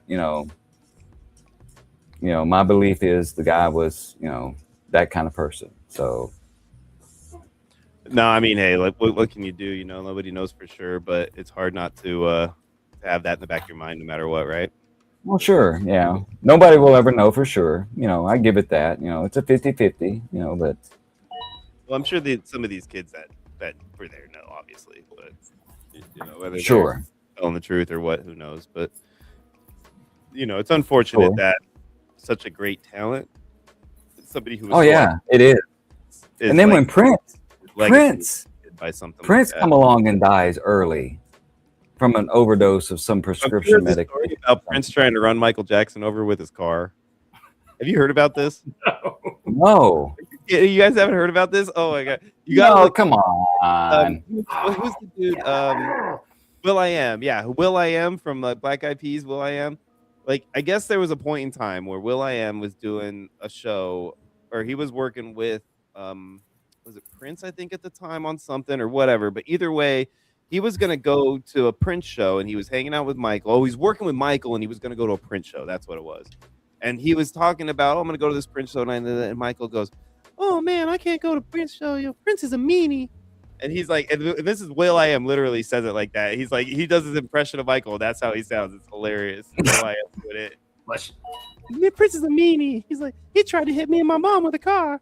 And he's like, what? He's like, yeah, he tried to run me over with a car. And so like he's all like, well, dude, he's he's cool. We're cool. You come with me, you'll be all right. So I guess he ends up going to the show. And like Prince sees, and like they're hanging out in like I guess like the VIP kind of area or whatever that Will had seats and whatnot. And I guess Prince was rocking out up on stage or something, and he comes over to where they were, and he like takes his bass, and I guess he like sticks his bass kind of in Michael's face almost, and he's like starts like gyrating and playing the bass like in Michael's face, and like Okay. I guess Mike's like doing his little like pops and pop-a-locking and whatnot and stuff. And he's trying to play it, I guess, and then they like play this little telephone game, and he's like, why did he put his face in my face like that? And he's like, I don't know, man. I think he was just rocking out and having a good time and saying hi, I don't know what's up, like, and Mike's like, oh, you think that what it was? Okay, and they went back and forth for a few minutes, right? Well, I guess like something happened. They said something to Mike about like, oh, ask Mike why he did this or something, and like he kind of got in the middle of this little telephone game back and forth, and I guess Mike like left. And Mike was like, oh, I'm gonna go, I'll see you later. And I guess he left, right? Fast forward to like a little later, I guess Will I Am is talking to I think it was Quincy Jones or something like that. And he calls him and he's like, Will I Am, where's that record? I need that record, Will I Am, And he's like telling him, he's like, oh, sorry, I've been working with Mike on this, and he's like, don't worry about Mike, I need this record, don't be worrying about that, like da. And he goes, no, you don't get it. I've been working with Mike, like we've been working together. He just went with me to the Prince show the other day. We're working on this thing. We're doing it. And he goes, wait, you got Mike to go to a Prince show? And he's like, yeah, why? He's like, yeah, just saying, like, we've been hanging out and we're working on this stuff. And he's like, well, yeah, I believe if you got Mike go to a Prince show, that motherfucker tried to run him over with a car. That was pretty good. That's pretty good. The thing was that if you ever see the clip, it was because James Brown called Michael up on stage. It was at the show, right? And James Brown, there's a clip on YouTube, you can look it up. James Brown calling up Michael and Prince on the stage. So he calls up Michael on stage. Michael, he's dancing around on stage, at James Brown's show and whatnot, right? And I guess he says something to James Brown, and this is the way Will I Am says it. He don't know this is true or not, but this is what Will I Am says. It's so funny. He leans into James Brown ear and he goes, hey man, there's a guy in the crowd named Prince. You need to call him up here because everybody thinks that me and him are the same guy, and we need to get up on stage together so everybody knows that we're not the same guy. And like, this is what Will I Am says that Michael said to James Brown while James Brown was on stage. And they go, are you sure that's what he said? And he's like, no, but you could tell that's what he said because this is what James Brown did. And I guess James Brown came back out and you could see this on the video of it. And James Brown's like, Michael's saying that I gotta call somebody up in the crowd out there. Prince, where you at? Come on up here, Prince, where you at? And so I guess Prince ends up like after a couple of minutes of calling him up. Meanwhile, the band's in the background, playing away the song. They're like doing this. Got me, man. And dude, it was so funny because Prince comes up on the back of a security guard. He's literally like riding this security guard up from the back of the crowd, waving at everybody. He's like piggyback riding the security guard, and like he ends up like climbing onto stage, and he does this like weird gyration dance. Makes this weird noise. He doesn't even sing. He just makes this weird noise. He's like, wow, or something weird. And then he ends up like kind of prancing around for a minute and he goes to go off the stage. Well, I guess when he goes to leave off the stage, he tries to grab this like pillar that was like just this paper mache fake, like just, decorative thing. But he thought it was an actual pillar, like a real pillar holding something up. So he went to grab that to lean and fall down and go down off the stage with it. And it fell. And he fell off the stage. And he blamed Michael for that. It said Michael was the reason that he looked bad and all that happened because Michael made him go up there and all that. And so that's why he tried to run Michael over with a car. It's legit. And if you watch that whole situation happen, that could be a movie in itself. Know that outcome. It's hilarious to see how stupid it is that Prince actually blamed Michael for that whole back and forth. It's so dumb. But I guess it happened, and I guess Prince tried to hit him with a car for it, and it was a whole deal. Isn't that some funny stuff, though, man? Yeah, man. Those guys. Enough drugs, man, and the world gets real interesting. Right? I know. Like what is Rick? What's his name? Say Rick James. Am I forgetting his name right now? Rick James. Thank you. Yeah, Rick James. Cocaine's a hell of a drug. Yeah. Yeah, I would never just go into somebody's house and put my feet up on their couch. But yeah, I went up in their house and put my feet up on their couch. That's so good. Dave Chappelle, man. There's another That's great the show best, dude. that was so awesome. Yeah. Too bad that he's getting all political lately. I wish the comedians would stay out of Everybody political is, man. So many people are. I know. I just wish comedians would stay out of political arenas Yeah. to an extent. Like I understand like making a joke here and there, you know, but like for the most part, like let's just move on from that. Did you watch that roast? I have to. Did you watch that roast? No, not yet. I haven't. I've the Kevin Hart roast. Yeah, I've seen some like clips of like YouTube shorts and things like that, but people are saying it was like beyond like the deepest one they've gone, the furthest they've gone. I could see that because Kevin Hart's the type of guy that nobody's gonna hold back against. You know what I'm saying? Yeah. Like, what's he gonna do to him? You know? Yeah. Kick him in the knee. Bite his ankle. Yeah, right. Little Tommy Davidson. Like, yeah, that's another in Living Color. Yeah, he was another Living Color guy. I was thinking about him in Ace Ventura 2 when he jumped out of the little knapsack. Yep. He's awesome in that. Let me guess. White Devil, White Devil. Your balls are showing. Bumblebee tuna. Bumblebee tuna. Such a good movie. So when I grew up, man, Ace Ventura 1, everybody loved Ace Ventura 1, right? That was a come out movie. Everybody loved it. But my favorite one was Ace Ventura 2. I thought Ace Ventura 2 was so much better to me. And everybody laughs at me when I say that, but I loved Ace Ventura 2. It's so good. Ace Ventura 2 was a banger, man. It starts off where he's climbing on the wall of like the cliff, right? Isn't that they can find him like and he's like trying to hold the raccoon or something. Yeah, that's right. He's holding the raccoon like upside down. That's right. And he starts crying. No, it's like screaming. We back to Jim Carrey. We're talking about Ace Ventura 2. Nice. That movie is so good. Like we were talking about the difference. But so you've seen them both, Cyborg. Which one do you like better? Ace Ventura 2 or Ace Ventura 1? It's been years since both of them, but I remember Ace Ventura 1 mostly, you know, so I'd have to say the second one's like in the rainforest, you know, like it's more like out in the wilderness. It's called like When Nature Calls. Is that what it's called? Yeah, When Nature Calls. Yeah, When Nature Calls. That's right. That's right. It's because he gets brought out there. Chris, you're good, man. You're better at this retro shit than I am. Oh, retro stuff than I am. It's gonna cause a fight between the Wachatu and the Wachiti, and if they fight, then you know they're gonna have a huge deal. And somebody stole the great white bat. And you know they think it's the Wachatu who stole the bat. And it has been a while since I've seen that. I remember that. And he finds out that the great white bat was not stolen by them, but it was stolen by somebody else.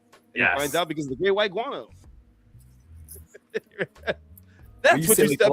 That's what was on your shoe, and that explains the abrasion on your palm. I'm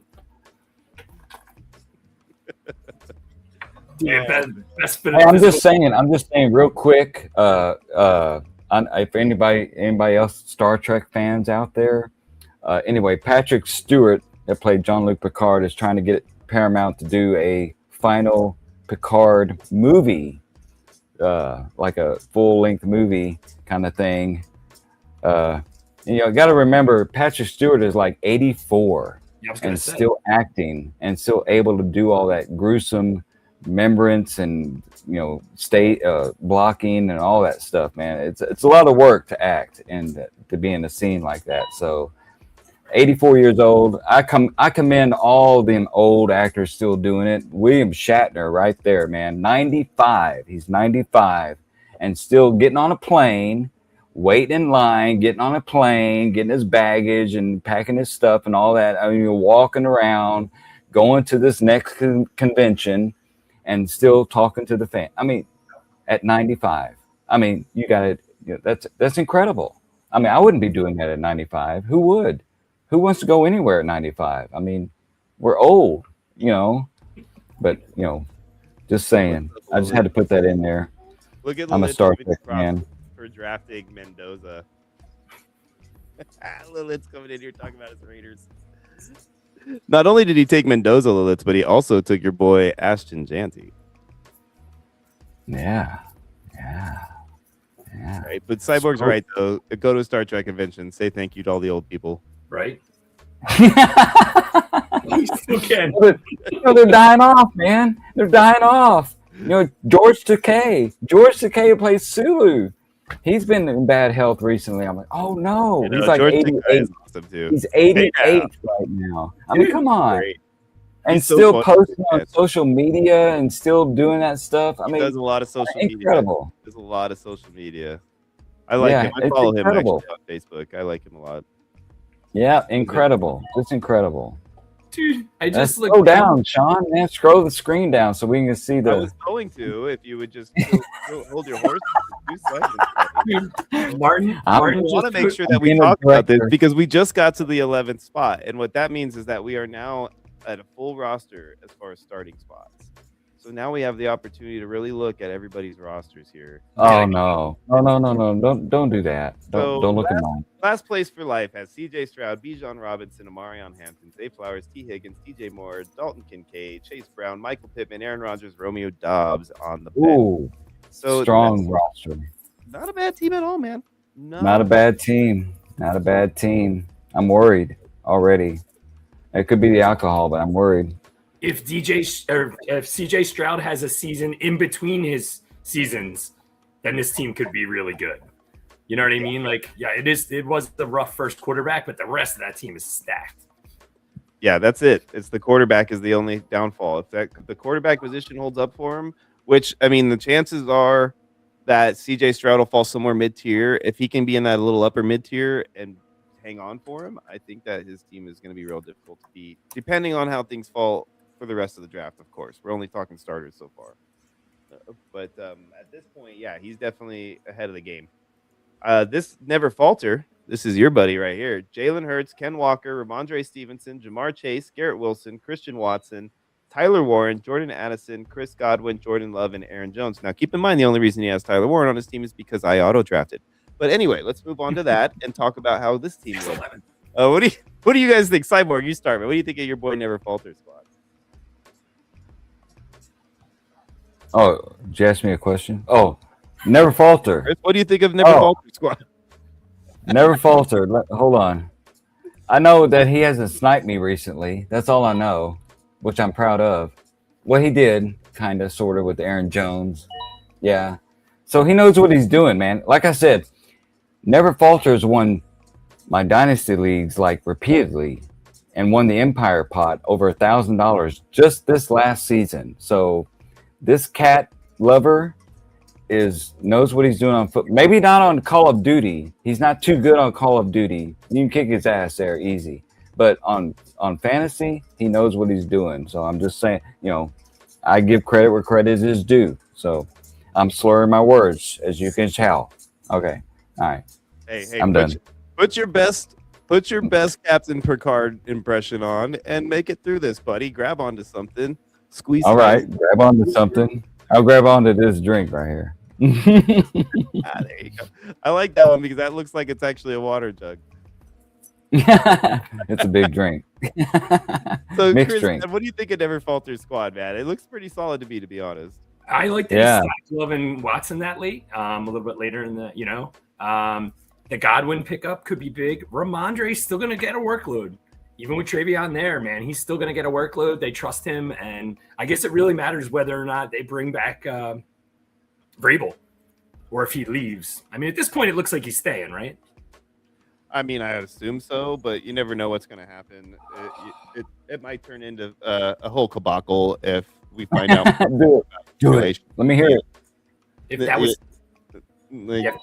It's a kabacle. it is a mess.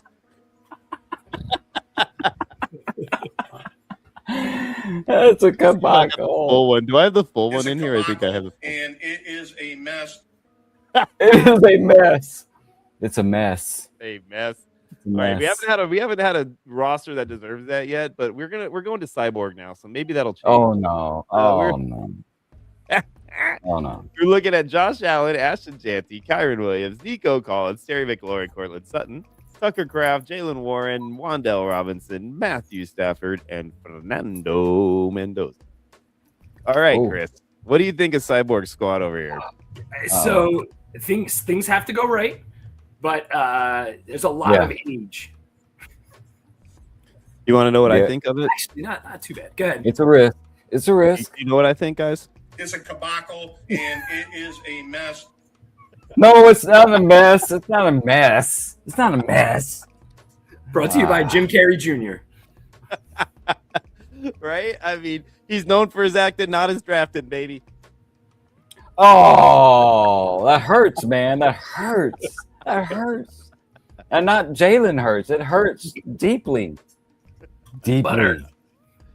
Well, Jalen hurts people deeply too, for the most part, right? Especially the ones that draft him. Whoa! All right, Thrill Kill. Next one up now. So I think Thrill Kill did a pretty decent job here. Justin Herbert, Jameer Gibbs, Travis Etienne, Jameson Williams, Mike Evans, Marvin Harrison, Brock Bowers, Michael Wilson, Blake Corum, Brock Purdy, Aronde Gadsden. My only thing that I would say here is exactly what we talked about. Is I would have taken my third quarterback and stacked Marvin Harrison with Jacoby Brissett over Michael Wilson, and then Rondé Gadsden would have slid right into my flex role, which I think is just as good as Michael Wilson. So I would have been okay with having Brissett on my bench with Gadsden in as my flex, as opposed to Michael Wilson and Gadsden and not having a third quarterback as of yet. So depending on how things play out, if he can get himself a decent third quarterback to start, it might be okay. That's the only downfall I see, though. Otherwise, I think the team that he's drafted has a real chance of being competitive. I would even not have a problem if he did Wilson and Brissett. You know what I mean? That would have been fine as well. Exactly. Yeah, I'd have been okay with him maybe not taking Marvin and going a different route there, then taking Wilson, and then maybe coming back and hoping to get Brissett. But we know Brissett's off the board now, so that can happen. At the time, I guess he didn't know that for sure because Brissett, I think, went right after Wilson, if I'm not mistaken. 2 picks later. So he wouldn't have had a chance at doing the stack unless he took one or the other, right? So it would have had to have been Brissett then Wilson, or Wilson then Brissett, or Harrison and Brissett and Wilson, one of the two. So that's the only options he had. Otherwise, he has a solid team, man. I really do. I like the squad a lot. I think, as we always say with Thrill Kills teams, that he does a pretty good job drafting on these guys, and he's usually, in that contention zone towards midweek. Or midweeks, I should say. Defend the Den, 86. He has Cam Ward, Breece Hall, Javonte Williams, Puka Nacua, Drake London, Malik Neighbors, the ultimate wide receiver stack we talked about earlier. Brenton Strange, Lad McConkey, Jadarian Price, Daniel Jones, Tua Tagovailoa, and KC Concepcion taken in the 12-8, which is a real shocker. So I like this team a lot early on for sure, guys. I want to hear your opinion though. Cyborg, you want to talk about it, or you want me to have Chris talk about this guy? Oh, I was picking. I'm sorry, I didn't hear the question. You're good. Chris, tell us about it. We'll let Chris talk about this one. You'll get the next one. I think for waiting as long as he did on running back, he did really well at running back. I like his running back room for sure. Jadarian Price, if he is what we think, and Charbonnet's hurt and doesn't start, Javonte and Paul 4-5 with that wide receiver room, and he still managed to get 3 hopefully starting quarterbacks of Tua. Obviously he should start the year, but he does have 3. So I think it's a decent team. I really do. I think it's an awesome team, especially at receiver. Yeah, no, I'm with you on that one. The only thing I'm not a fan of is that he did wait a little longer on the quarterback room. You guys know I'm going to say this. On the quarterback room, that's the only thing for me. Cam Ward as your starting quarterback is not my favorite. I don't as your super flex as your starter. Watson. That's the only issue I have here. Otherwise, like you said, he's got the strongest receiver room in the draft. He's still got a pretty solid running back room. Penix. And Strange is nothing to sneeze at either. So this team has a shot to be successful, especially if he can fill in some depth that gives him an opportunity to stay relevant. Boom. So next one up, this is you, Buster Martin, baby. Let's see what we got. All right, I'm gonna break this one down for you. So that be way critical. I'm okay with critical. All right, this team sucks. No, you get Caleb Williams to start, Christian McCaffrey, Travion Henderson is the running back room, Ted McMillan, Rasheed Rice, Roman Tunze as the wide receivers, Laporta as his tight end, Dobbins, Kroxky Merritt, and Jackson Dart fill out his flexes and super flex respectively. His bench is Jacoby Brissett, Chris Rodriguez, and Isaiah Likely.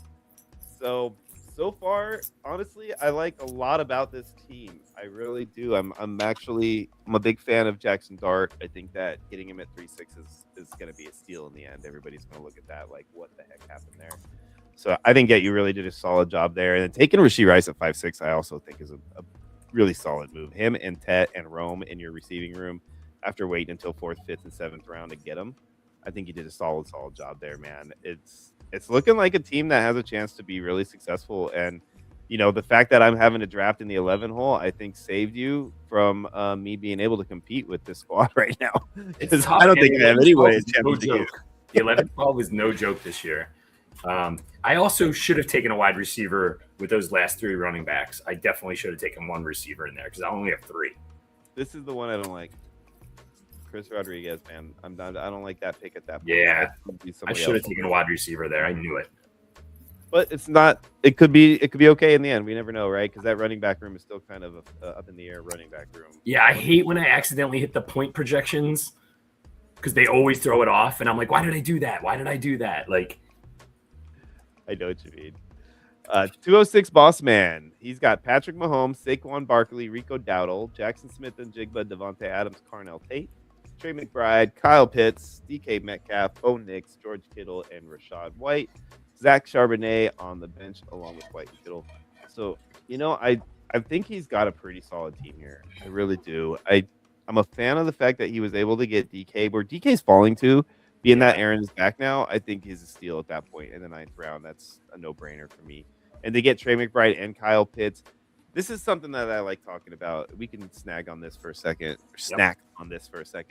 Is taking 2 tight ends in these drafts before the we'll say 12th round is something that I'm kind of a fan of. There's a draft that's going on right now where I think it's Foxtrot 2. It's the one right before this. I want to say that the top 8 tight ends, out of the top 8 tight ends, 3 teams, including myself, me and 2 other teams, each had 2 of the top 8 tight ends on their team. One guy had like Tyler Warren, Heron Fannin. One guy has like Colston Loveland and Brock Bowers, and I got like Trey McBride and Tyler Warren or something like that. Like it's like there's 6 of the top 8 are on our team, and then there's only 2 other teams that took a tight end. And I'm looking at the board and I'm going, man, you guys like the last team to take a tight end is going to end up with like probably like a low end tight end 2. You know what I'm saying? And like they're going to be in rough shape. In a tight end 5 TEP league, man, that's a scary proposition. Yeah, who are you targeting? Well, that's already off the board a little bit later at tight end. What's that? Who am I targeting? Johnson's going so late now. Well, let me try to, if I can get this computer to work with me here. Let me try to get over to the next team, which is Vegas Scott, and then I'll take a double glance here at who we got off the board already out of the guys that have just gone off the board. Oh, I got autoed Woody Marks and James Conner. Great. That's okay though. I don't mind. Woody Marks, I don't mind. I don't either, man. Connor pick, but Montgomery had some issues at the end of last season. Yeah, that doesn't bother me at all. Woody Marks I don't mind auto drafting in these when we're doing these shows because I just think it's fun to be on the show more than anything. So if I end up with a couple of picks that auto draft, I'm okay with it. But yeah, I like I totally lost my train of thought here, but tight ends. Dalton Schultz is a guy that I think is going late that I like a lot. I'm intrigued by Sadiq. The fact that he's dropping to where he's dropping to in a lot of these drafts, I think that there's a chance that he could have a Kyle Pitts type rookie year where he's just like, because I mean, they're gonna have to focus on Cooper and Wilson to an extent in that offense, right? And Geno will be a better Geno than he was at the Raiders. That team was just terrible. So I think that with that happening and the way he is in general, I think that tight end position is just going to be a steal of a spot for picks. And man, it hurts Mason Taylor, that Kenyon Sadiq to pick, man, because his value, I thought I was going to grab him in a lot of leagues later this year. And man, I don't know if I'm touching him now. He was a guy that I was looking to move, and it wasn't because I knew they were going to take Sadiq or anything like that. I know super crazy, Miss Cleo. Coming out for your free reading. Definitely not me. But, I think that he's one of those guys that I just kind of felt like was in that spot, right? Where that they drafted somebody in the mid rounds who maybe played a little better, but didn't really play great, and they come back and they have an opportunity to get a guy that's gonna like basically push him down the path. Mike Myers was a guy like that, right? Michael Mayer, Yeah. Like that type of situation. Like it's scary to me. So I tried to move him while I could, and then I was literally in the middle of trade talks with somebody when that pick happened. Like we were talking about it. Oh, we'll talk after the draft. They take Sadiq. Totally lost all value that I had in trying to move Taylor to him. The guy was like, I can't take Taylor now. Like totally ruined everything I had going for me. So that trade obviously fell through. It didn't happen. But Taylor is a guy that he's the type of guy like a Mayer that if he can make it to a second contract and end up somewhere where he has a shot, he could take off. Yeah. Agreed. He's a talented kid, and he's got that pedigree. Ajay. So, let me put myself off.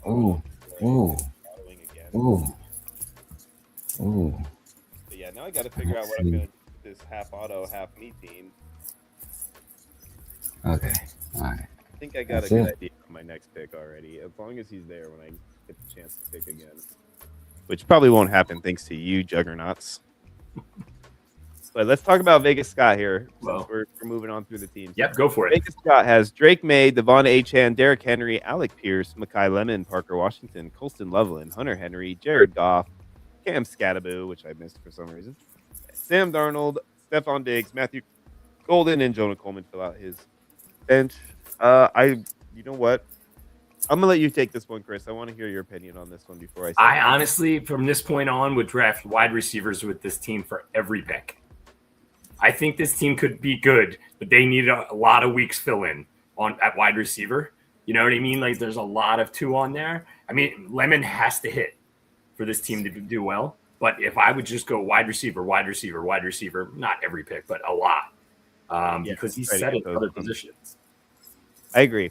I think you're right. You're right on with your assessment here that his receiver, he's got a lot of depth at his other positions right now and solid enough depth to be comfortable with them. I would probably attack a position like wide receiver, snag a few running backs here and there if they drop into the right spot for you. But attack the receiver position would be most beneficial. Get all those fill-in weeks in Bestball, yeah. Yeah, because guys like Alec Pierce, he's a stud, but he's not a number one. He's not going to be a guy you can count on to be your top guy every week. So, no. You're going to have to rotate that position on this team. And Parker Washington, man, Jacoby Myers is still there. And Brian Thomas is still there. That's interesting. We'll see what happens in that room. Yeah, that's right. Brenton Strange, too. Yeah. Yeah, and they like to throw the ball to their running backs in that offense. It's not, just a receiver tight end passing over type scenario there. Go Lions team. Jaden Daniels, Josh Jacobs, Bucky Irvin, Devontae Smith, Brian Thomas, Quentin Johnston, Harold Fannin, RJ Harvey, David Montgomery, Lamar Jackson. Sniped you, Hero Kill, didn't I? Sniped you. You're pausing. You're having to repick. Sniped you. So, I like Go Lions team. I always like Go Lions team. All right. Spoiler alert. We always say good things about his teams. Oh, yeah. Look at him taking all that time. Yeah. We took Jaden early, but look at how he ended up being able to fill out the team. I know what you were thinking. Injury concerns, but if he's healthy, he's GTG. I like his receiver room. Devontae Smith, Brian Thomas is the guy who will come back strong this year, and Quentin Johnston. Look at him. Nice flyer to have. I think he did real Come good. on, man. Jaden Higgins. Bring it. So, regardless of whatever Cyborg is doing over there, I think this is a good I'm gonna preface my comment with I think Go Lions has a solid team in almost every league that I'm in with him. So I'm gonna say that. The irony is he turned off his auto draft Fanning, put his auto draft back on, and then took Jacobs, and I was like, I think I like the auto draft pick better. But you better pick. In general, this dude's squad is always solid, always. And he does go on auto, Billy. That's enough. He does go on auto a lot, but it's mainly because he's trying to, just. Who you going with, Chris? Who you going with? Come on. Auto, so he doesn't hold things up. Oh, Oh, quite a bit too. I think he'll just snag a queue and then auto it, and he'll be fine with whatever guy ends up in his queue. Which There I you mean, go. able to draft that way and end up with the teams he does. Fields. It's another testament to how good he is at this. Right. There we go. Ooh, Always got a solid. Raiders of the Lost Yard, the best handle there is. Dun, dun, dun, dun, dun, dun, dun, dun, dun, dun, dun, dun. Was going to take is now no longer there. But since I did Follow that up, Trader. I Follow that up, Sean. to go ahead and turn around and snag myself in Stowers and Eli Stowers. Right. Oh. Every one of those two guys is going to ball out is the guy that's going to be on my team. I think you have to do that there, man, because Goddard is not a guarantee health wise. No, sure. yeah, exactly. Because He's going to miss weeks. I'm not snagging Warren like I would have since that ended up happening, and Jake Ferguson is my TE1. I really felt like I wanted to have that solid handcuffy setup there in case, because if one of those guys gets hurt at all, the other's going to be a stud. Right now, and coming out of college, Stowers was the more complete tight end than Sadiq. Sadiq has more athletic ability. He has a higher Sadiq is ceiling. more polished at the position. He should be better. 100%. Right? Stowers is the athletic freak with like only a few years at the position, and he shouldn't be the one that's more polished. At this Right. point. But the fact His that numbers say, otherwise. It's crazy. Have you heard him talk too? He's one of those kids that I think like he just comes off as like kind of like, I hate to reference Josh again because I always reference Josh, but he comes off like Josh, like one of those like smart, hardworking types that, humble, hungry kinds of people, personalities. And I think that's going to suit him well when it comes to playing on a team like the Eagles. Yeah, absolutely, man. You got to have thick skin there, man. Right now, too, with the way, so I'm an Eagles fan. We are in some deep trouble, man. There's so much. If any of the stuff that everyone's saying is happening there, that locker room is interesting. Down to the wire. Young man. Samuel. Debo Samuel. Where's he end up? Got auto picked. He got auto picked. I wonder if I should take that pick away for him so that he can try again. No. Let him come on and request it, man. That's a fair thing. Out of the draft to look and see if he asks for it. He's got a minute to request it, man. Where's he at? He's probably getting he's probably taking a piss. You got to go off auto, my friend. Boss man, you are not on auto, boss man. So you're good now, but that might have been a question that you had earlier, and I didn't see it until now because I've been in the draft room on my phone and I haven't seen the chat. So if you have questions, right? Chat here, not in the chat on the thread, because I want to. Hey man, it means you're having fun. Make sure you like and subscribe to our channel because you know how entertaining this has been for you guys. And, type in draft in the comments. Get in the Cyborg. Did you type in draft in the comments, Cyborg, so that you can at least get in this? Way earlier, dude. Way earlier. So that you can get way earlier. Make sure you two get in on this. Way earlier. You got to keep up, man. There we go. You guys are not part of management here, so you are eligible for these. I'm actually playing right now on the company dime. I'll do it again.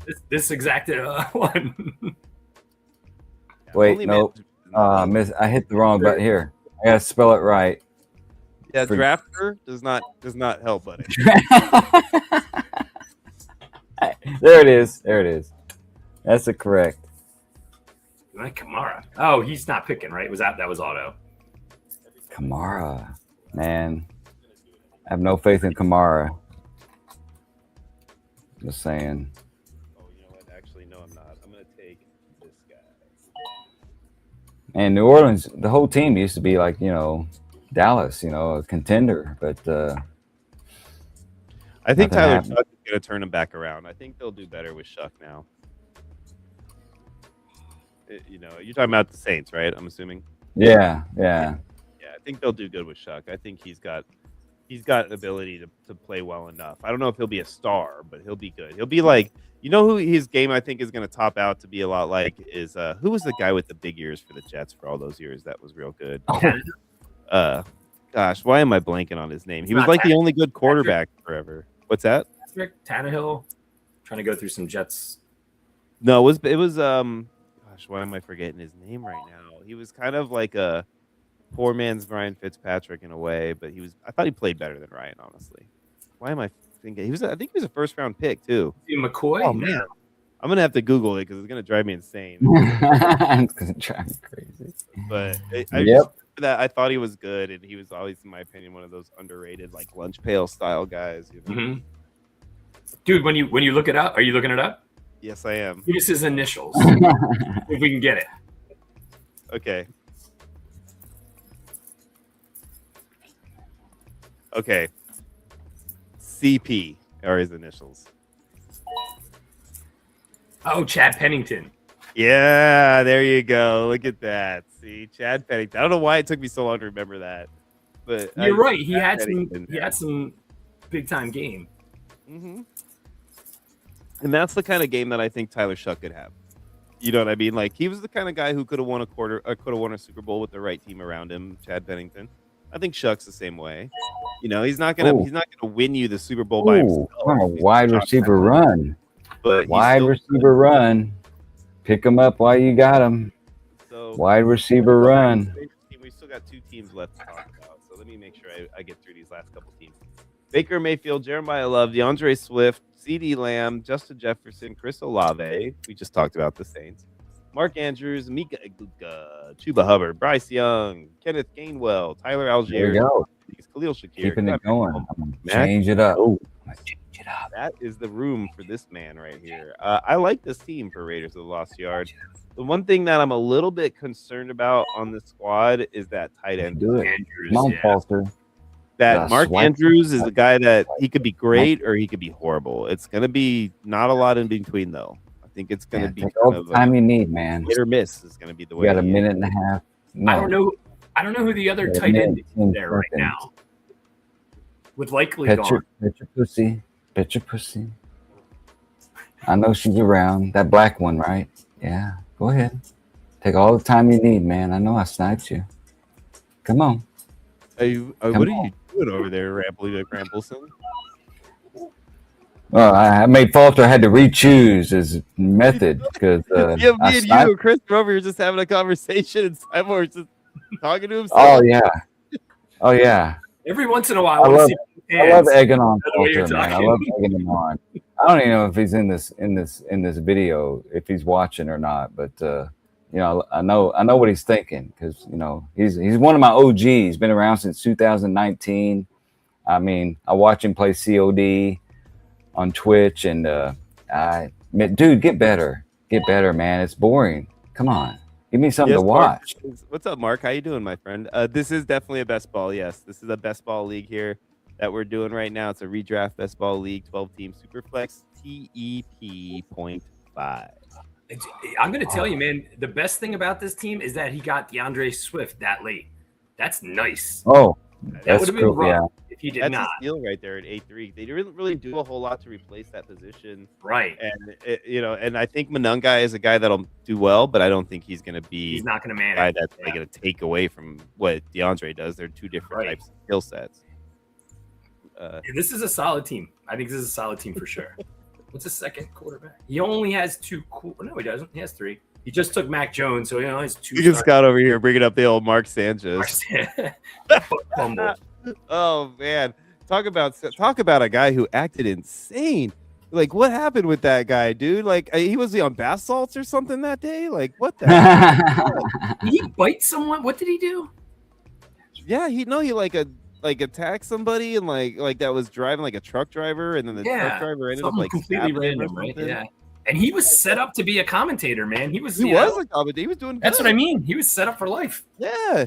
And then he ended up messing up and everything. I was like, what is wrong with you, dude? And like at first everybody was all like, oh, purse for Mark Sanchez. He got stabbed. And they're like, then they find out, yeah, he like drunkenly charged some old man who had no choice but to stab him to save himself from dying. So yeah. Wow. Poor Mark. Yeah, dude, it was an alligator drug or whatever. It was down in Florida. See, look, yeah, Mark says right here he was found to be on like 3 different hard drugs, which is exactly what I would have anticipated if the right. Like that's what drug people do is they act exactly like that. Yep. They go insane. And then they wake up from it and they're like, "What happened? Why do I got a stab wound in my hip?" I didn't mean to do it. I didn't mean to. Oh man, great team though, Raiders of the Lost Yard. Other than that tight end role, I think you did a solid job there, man. Oh, did y'all see today that they're coming up with an Ozzy Osbourne avatar that's going to tour, an avatar that can interact with the audience and Oh everything. my god, I thought you meant he was gonna be in like Avatar 4 or something. I was No, like, no, man, no, no. it's like amazing to have Like AI. Avatar AI. Ozzy out there like rocking out on one of those flying beasts, you know, like flying around. That would just Yeah, be I would Oz- go see and that. Chris- I would go Chris see is that. coming up with the avatars too, man. Coming out. Blue man. It's Ozzy, great. Blue Ozzy would be sick. Mm-hmm. And he's supposed to respond to. James Cameron. If you're listening right now, Yeah, Blue you Ozzy. need to add an Ozzy avatar to Avatar 4 because obviously, this is a thing that needs to happen. It's just it should be written in stone right now with blood ink. Blue Ozzy. I don't care where you're at with AI, but I love what they're doing with it, with the entertainment and comedy and stuff like that, and documentaries and stuff like. I love it. I'm just saying. What I don't do is look up fantasy information with ChatGPT because it'll give you like stats from like 2024, and I'm like, what the hell? And I'm like, dude, you're wrong, and it's like I am wrong, and I'm like, I have to correct. It's so funny you said that. I tried to build a graphic one time for like a quarterback chart just to like talk about how good Josh is, and like or something like. And I said, give me this chart, and the way that it wrote out this chart was so terribly off. And I was like, what is that? It's not even close. Not even close. I'm not worried about them fooling us yet. I use Google Gemini. That's what I use, and so far it's been is really amazing. Don't get me wrong; it is amazing. AI is amazing, but at the same time, there's some things they got to fix. The thing about AI is it's like talking to an 8-year-old, right? Like there's some things that it knows, but most things it doesn't. So if you assume that it's gonna understand something when you don't clarify it, you don't understand when I say y'all. You're gonna make if an I ass say out of y'all, you and me. You know what I'm saying? If I say y'all, it don't understand me. I have to say you all or something. I have to change it. And I'm like, come on. I mean, how common is? That's because you got to prompt it. You got to prompt it properly, which I can teach you how to prompt, baby. I'll get you into that prompting mode, man. You'll get it all nice and prompt up. But it's kind of cool when I request something, like I ask a question, it'll say, well, based upon your past years in fantasy football, I come up with it. I'm like, oh damn, it knows my history. Scary, but yeah.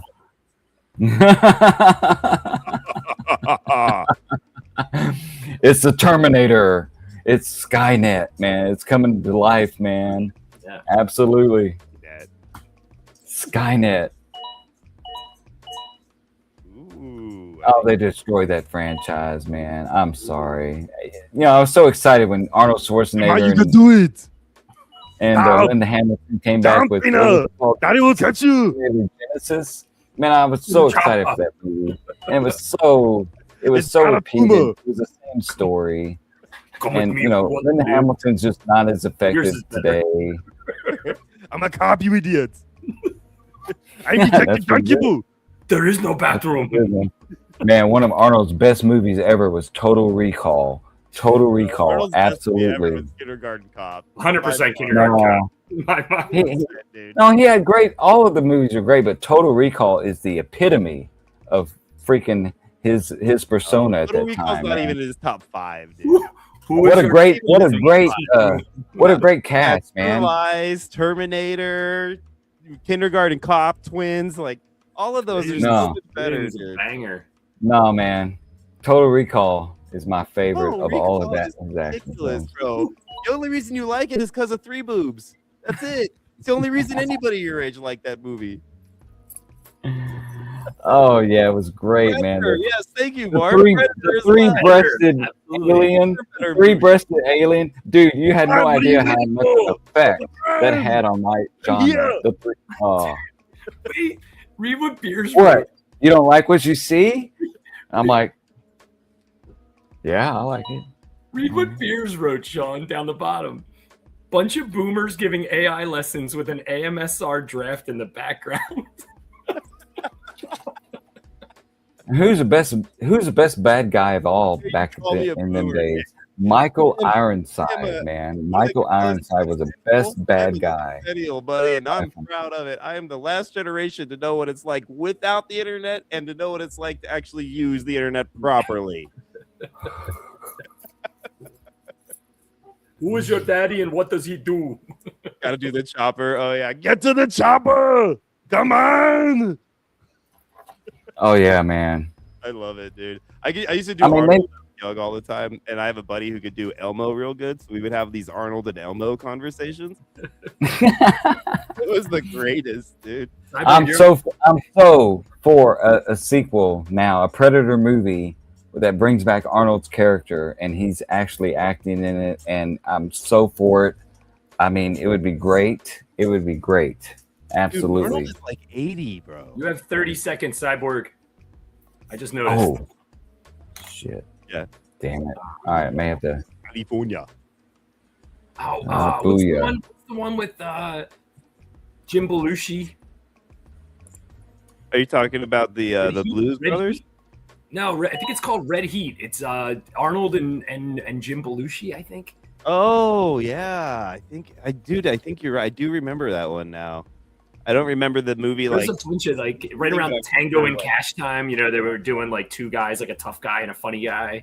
Tango and Cash was great. Yeah, Tango and Cash. That was favorite movies growing up. He loved Tango and Cash. My dad wanted to be like a combination of Mel Gibson and Kurt Russell. Like that was pretty much who my dad wanted to be, like growing up. You know, and MacGyver. You know, if all three of them like came together and had like a child, that's who my big fan of Kurt Russell right here. Big fan ever since The Thing. Oh yeah, man, big fan of Kurt Russell. Overboard is one of the best comedies, dude, in the 80s. Overboard. Backdraft. You remember Backdraft? What a great firefighter movie. Backdraft. Absolutely. Backdraft. That's not what? Dude, what are you doing? We want to talk about Kurt Russell. Do while you're at it? Like, geez Louise, man.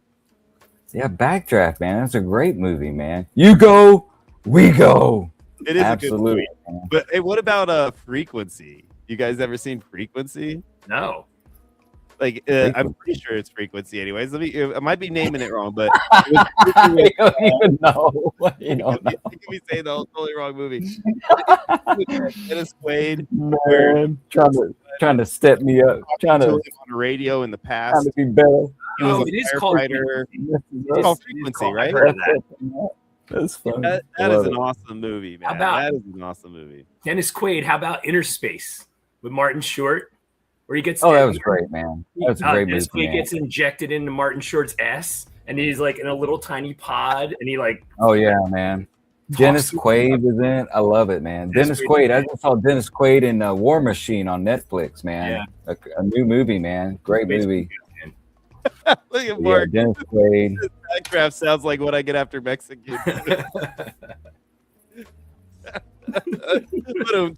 wish I had the little drum roll, you know.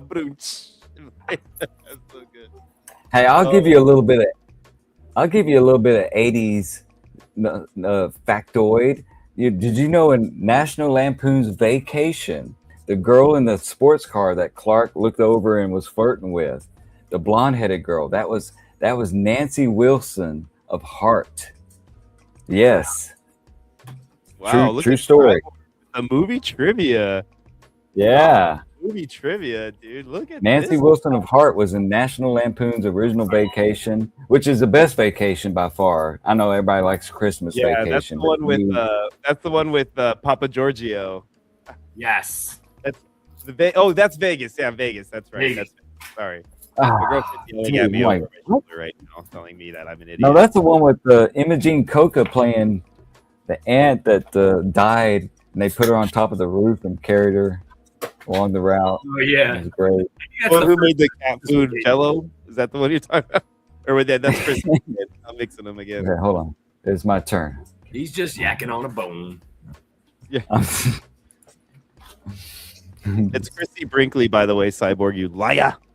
No, she was in the movie, yes, but no, the girl in the car, not that car, but the girl that one scene that she was in, with the fur stuff going, that was Nancy Wilson of Heart. Maybe I'm thinking of a different scene. Yeah, I Christy think Brinkley was in the movie, yes. And Who's Christy the- Brinkley still None looks of the awesome, movies. by the way. I just want all to that say. drive down the street. Yeah. Christy Brinkley is like 69 or 70. Oh, she still looks great. I mean, come on. Oh my God, I love Was Christy she married Brinkley. to Billy Joel? Yes, she was for many years. Yes, they have two kids together. So There's Brinkley Joels out there. Jeez Louise, you so, want to talk man. about like a talent swarm. Dude, but Lord. okay. let's just hope she Okay. gets her looks. Because Billy Joel is not a looker, man. Man, y'all are distracting me. I've got 15 seconds. Good God. Good God. Okay, going with that one. There we go. All right, let's talk about what we're supposed to be talking about. This fantasy. Yeah, we still got two draft. teams left.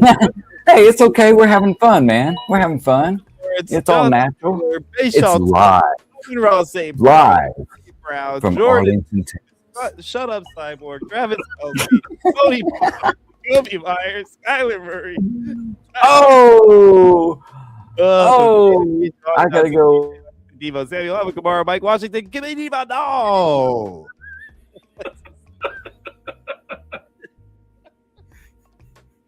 I like your team, Young Houseboat. You did a good job. No, I didn't. Cyborg, you do realize you muted yourself, right?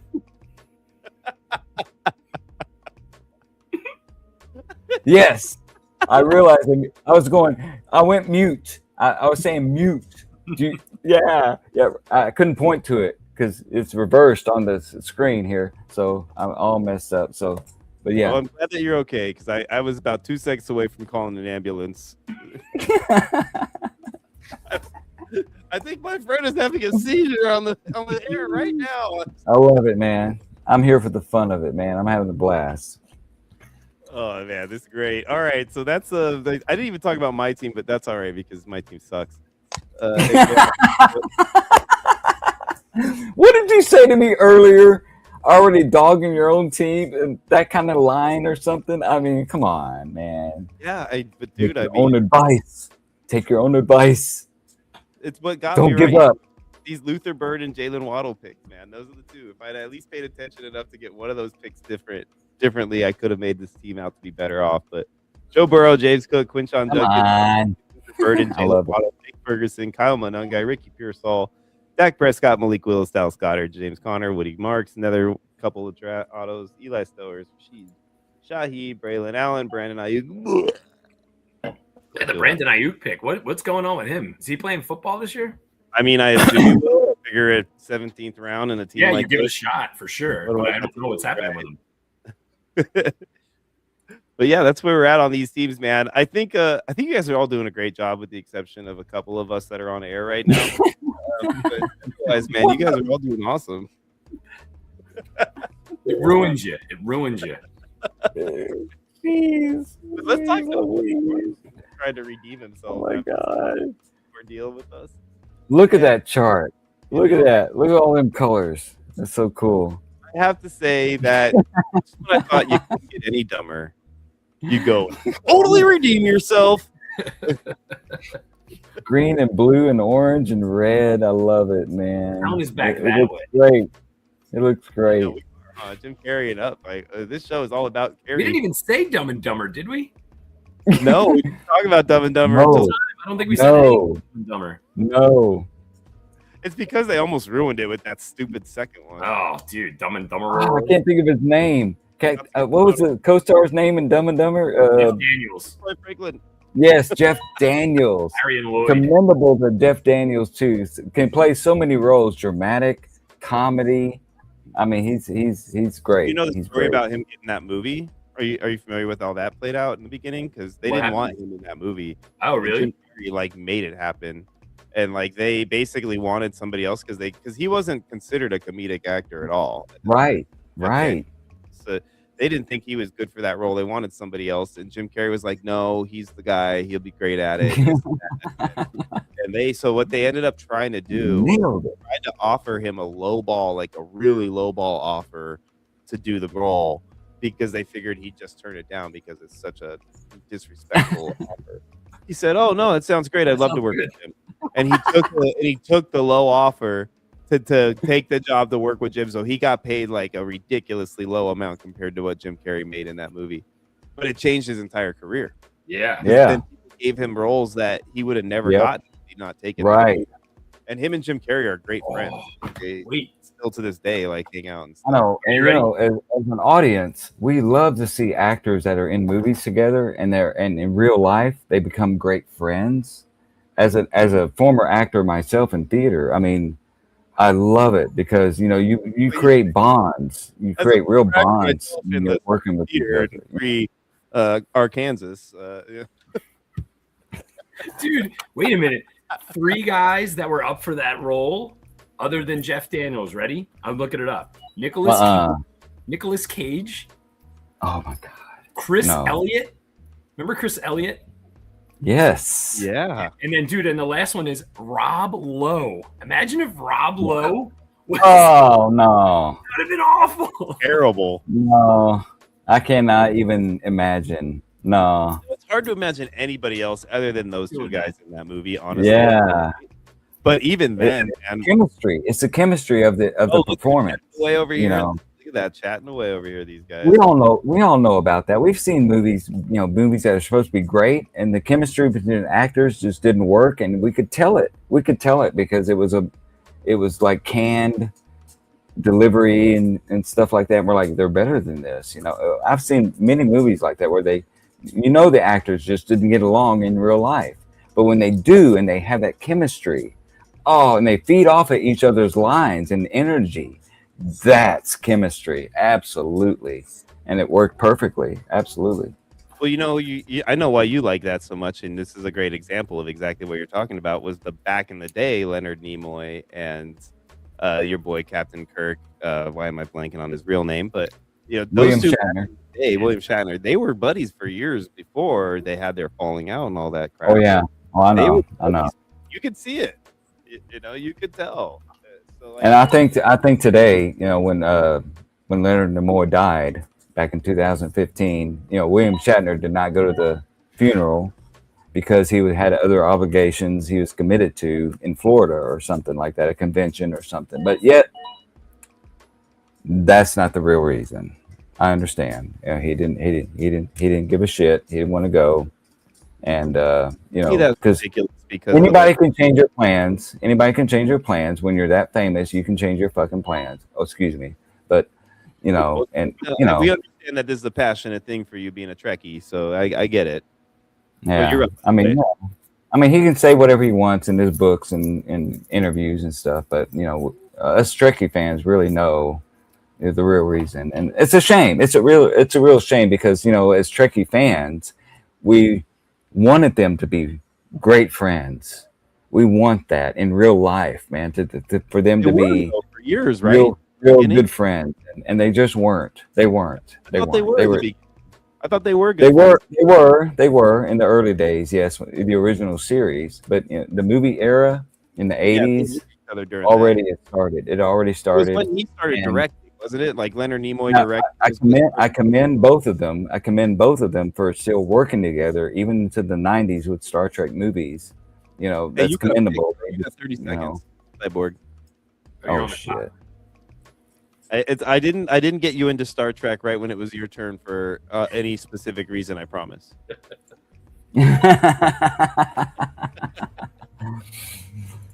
But I mean, it's true.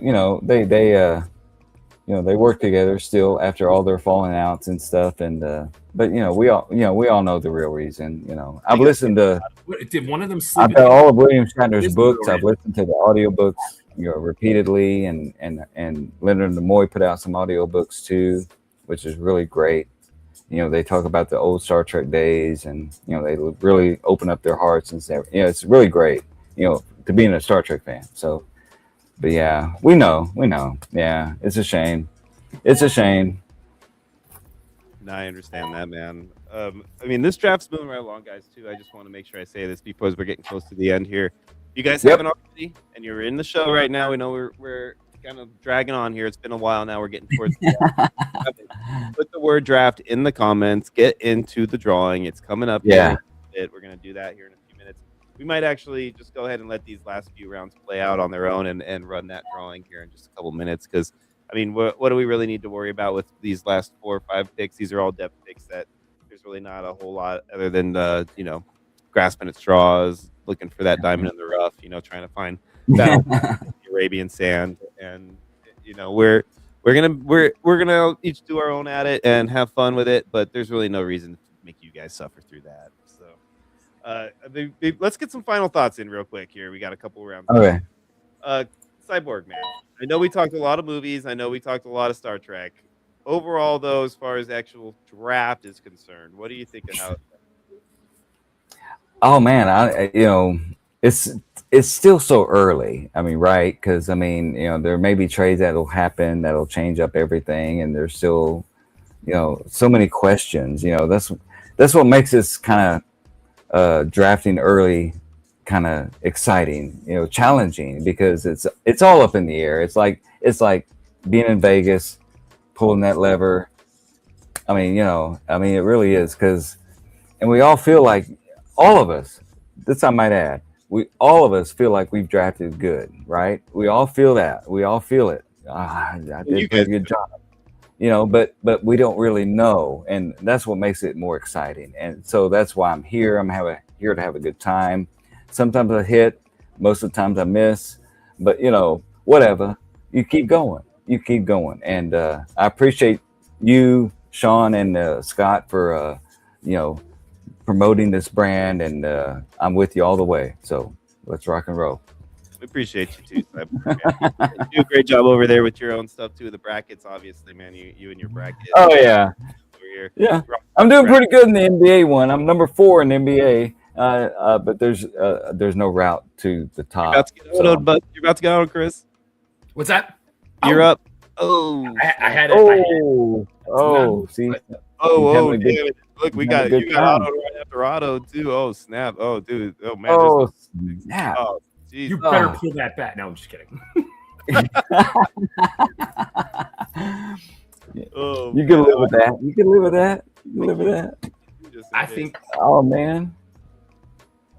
I think I solidified for me, man. I think this draft solidified for me, taking 3 quarterbacks first 9 rounds. I think you can take a 7th, 8th round tight end and bang it back around round 12 and still be okay. I think this is really what I'm getting right now when I get to redraft this year. I feel like this is really giving me a handle for, ADP is going to change. Don't get me wrong. We'll figure out where Bryce lands, Achane lands, the guys we were talking about. DK Metcalf again, after talking about it, I'm going to be looking for him, man. So definitely this has helped me iron out my own draft strategy big time. Yeah, no, and you're right, man. Like things like you talked about the DK, and there's a couple of guys out there that they're doing that. They're doing that slide. I'm gonna say it. I took him already in the 20th round, so I'll say his name. But Calvin Ridley is a guy that to me is. I know that he's old. I know that he's kind of been like an afterthought lately, and there's a strong possibility that he does nothing for me. But dude, the guy is still technically the number 1 in that offense. Yep. They have an offensive guru-minded offensive coordinator. So, I really do think that they're going to be able to come up with some good things for him. So, I'm pretty excited to see how it plays out for him this year, especially because you're getting him in the 20th round. What are you investing in that? Worth the shot. Yep, absolutely. So that's where I'm at. Like guys, I just took Joe Mixon right now for that same exact reason. I took Brandon Ayuk earlier for that same reason. I might fall apart because I have them all on one team, and if they all don't pan out, then I'm screwed. But you never know. It's worth a shot. Yeah. Yeah. At this point, it can't hurt that bad. They're not like anybody you're. Mixon, man, he was supposed to be the next best thing. Like Kool-Aid. Just. So I'm gonna snag a guy right here that I also like a lot as a guy that I think if there's any issues whatsoever, this guy's going to be on the field. Jalen Milroe is a guy that I like a lot, and the guy that went right after him, Riley Leonard, I like both of them quite a bit. He's going to start, right? He's going to start the first, Yeah, and if something happens to Darnold, which it could be with a guy like Darnold, it could be both. Either he gets hurt or he just starts playing like the old Sam. And we run into, the chance that Milroe gets on the field because there's just not much else going on for them at that point, and they need to get somebody else in there. This one's just in case. Just in case they grab him and bring him back. Yep. Keenan. We talked about this the other day. So for me, I think the Chargers are almost out of the question at this point. Right. But the Rams intrigue Come on me. through. Right. Phil. That'd be amazing. And that's so easy for him. He doesn't have to leave. He's in the same Indeed. city. Oh. Everything. All he literally has to do is just change colors on his clothing. Agreed. And everything is the same other than that. And dude, right? there's a role there for him for sure. 100%. 100% there's a role there for him. And he would do excellent in that offense with him and old man Stafford throwing the ball. Like those two personalities would click. I bet they're the types that are going to be Absolutely eating lunch together with the wives and the kids are hanging out, running around the yard kind of people. Like that's how they kind of feel like between those two. So I could see something like that working out pretty darn good. Yeah. Yeah, almost like the OBJ role. Right? Remember the Rams had OBJ? They went to the Super Bowl, but like for more, I feel like it could be more. Yeah. And he's more of that like over the middle possession guy, but you've got your deep threats in Puka and Devontae, exactly. So you put those two guys out wide, and you got Keenan running around in the slot. The guy is just like, even though he's not fast or anything, he's such a savvy guy. Yeah. That was the beginning. That's what made him so great in the beginning. He was never an athletically wow you guy, right? He was so savvy and he was so polished.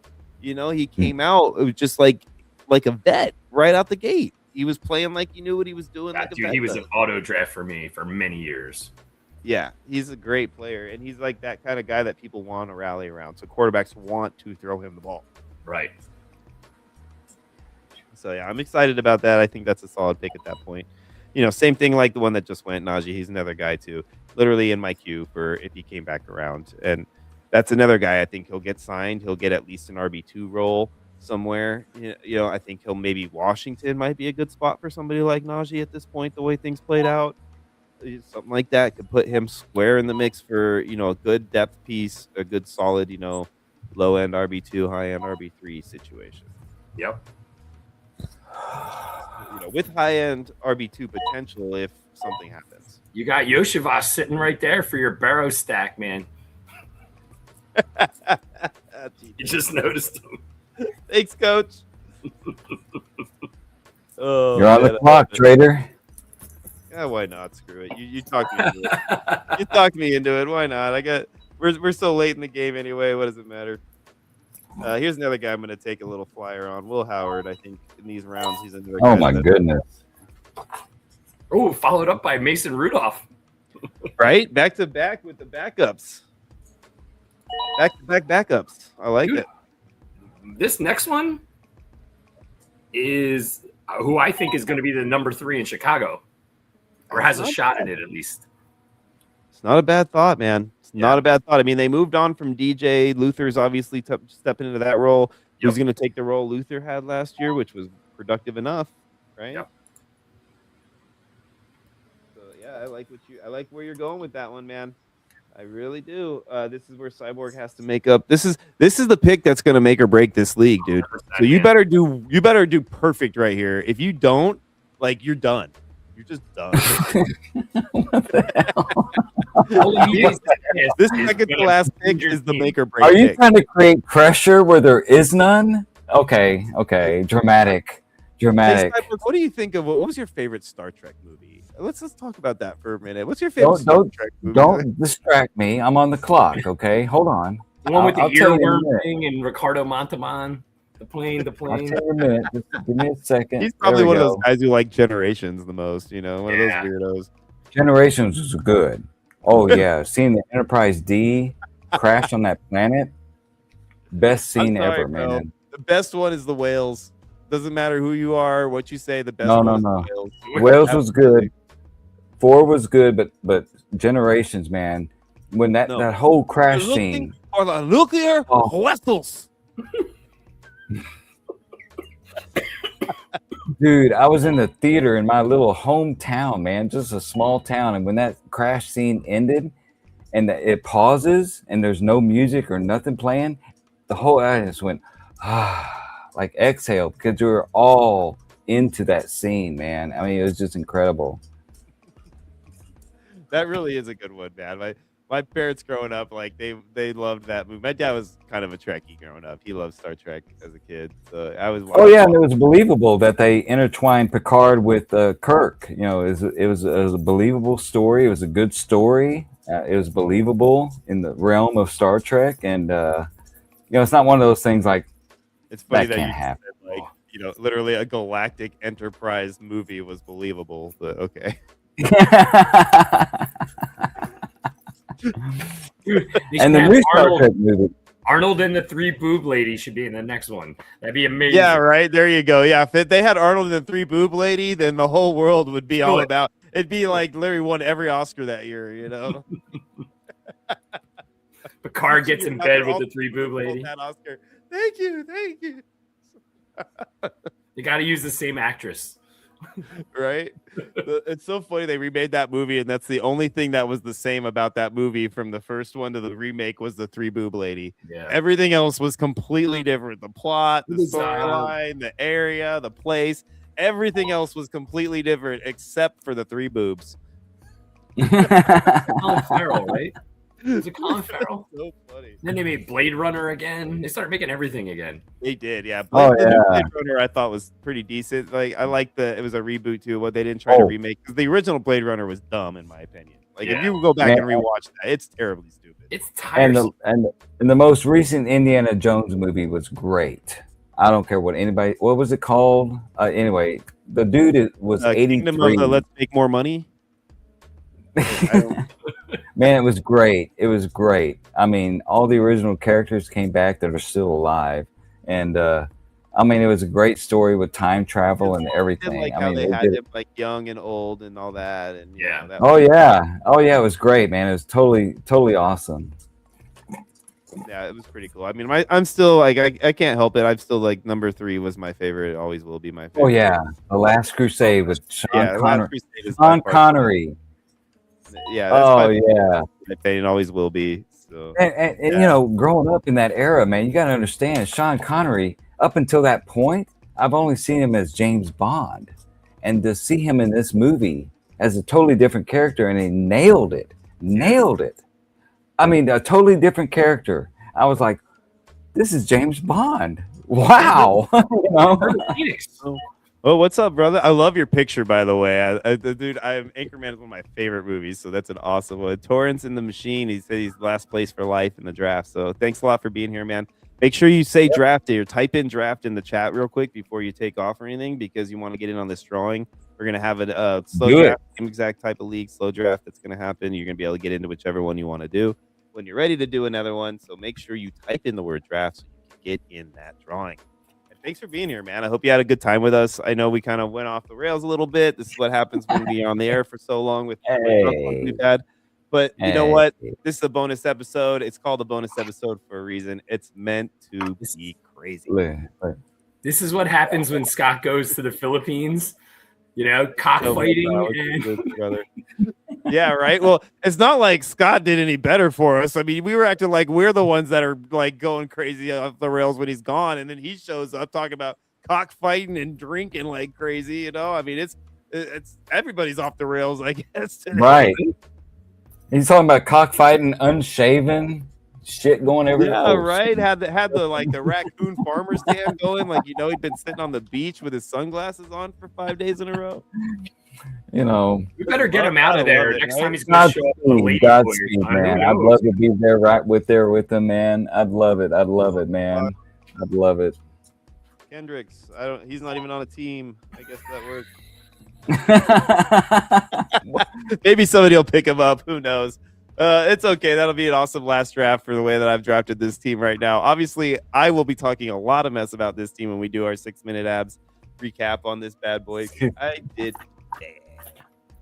But thank you guys so much for showing up. We're going to switch over to this screen real quick so I can get you all set up on the drawing. We're about to do a giveaway. Ooh. Again, guys, if you haven't already, type in the word draft. Make sure you get in this. We got 13 people in here now. I think that's a good amount. I feel like a lot of you guys that are here now probably already did this, but one more time just in case, write the word draft in the comments. Get into this. We are about to give away a $10 entry, and you do not want to miss it. Guys, man, I really appreciate you guys being here for this. It was a lot of fun. Like I said, you guys kept me on track, and between me and you, Chris, we kept Cyborg on track, and it really did help to have you here, man. So thank you so much for coming on board, buddy. That's awesome, man. I had a blast, man. Thank you so much. Oh yeah, it's been a great, for a Thursday night, man. This has been great. Absolutely. right? You can't let's you do can't it. get better than this on a Thursday night, right? And somebody's about to win $10 and get themselves Let's into a do league it. that could win them $100 that could get them into another league that could win them a part of $1,000. So about to bid somebody out here is about to have a really good Thursday, right? So let's figure out who this is going to be. We got 13 entries in here, ladies and gentlemen. 13 of you guys were nice enough to jump in here, type the word Here we draft, go. and let us know that you appreciated this enough to be a part of another one. So here we go. I know you two are in this one. I am obviously not in this one for right reasons. So let's see who wins. I'm so excited for this one, guys, because I want one of our regulars, one of our people who's playing here to win, and I know all of you are. So let's see what happens. It's gonna be look at that! It's Torrance in the machine. Dude. Right at the end, he sneaks in the last minute and snags it. And you know what they say? 60% of the time, it works every time. That's My name was up there right before his. That's all I saw here, man. I'm like, damn. Oh, that's the guy who drafted first. That's last place for life. That's right. Last place for life. He got it. He got both winners. He got Turn first you around, bro, in the race, and he gets to win the free one. Nice, brother. Draft. Nice. So that's perfect, brother. And so you know who I am. I'm Trader Clem on there, brother. So shoot me a DM. I'll chase you down as well too, because I know you're in this league with us now. And when you're ready, let me know which one you want to get into. We currently have 4 filling. You're welcome to jump in there. And whenever you're ready, just let me know which one you want. I'll jump in there. We'll cover your buy-in, and you'll be ready to go. Those are going to be slow drafts, so you won't have to worry about sitting here listening to us ramble on for 2.5 hours when you're doing it. You'll actually get the opportunity to just sneak it in there in between your work days and all the stuff that we like to do. You know, take that bathroom break so you can go make your pick. Whatever it is you need to do to get it done, you'll have that opportunity. So thanks so much, guys, man. I really do appreciate everybody here, all you guys in the room. If you haven't, please, again, I know I've said this already, but I'm going to say it again. Like and subscribe to the channel. Subscriptions are what will allow us to do this for you guys for the years to come. Thank you so much for being here, guys. I don't know why it says Sabres on there. It's supposed to be drafts. We all knew that already, though. So you guys are great, man. Thanks so much. Thank you, man. Fun. thank you, man. Great Great show. We'll see you soon, right? Thank you, Cyborg. Thank you, Chris. You guys are great. For myself, Sean, my friendly co-hosts, Cyborg and Chris, we are Sudden Death Fantasy Sports, and we are out of here.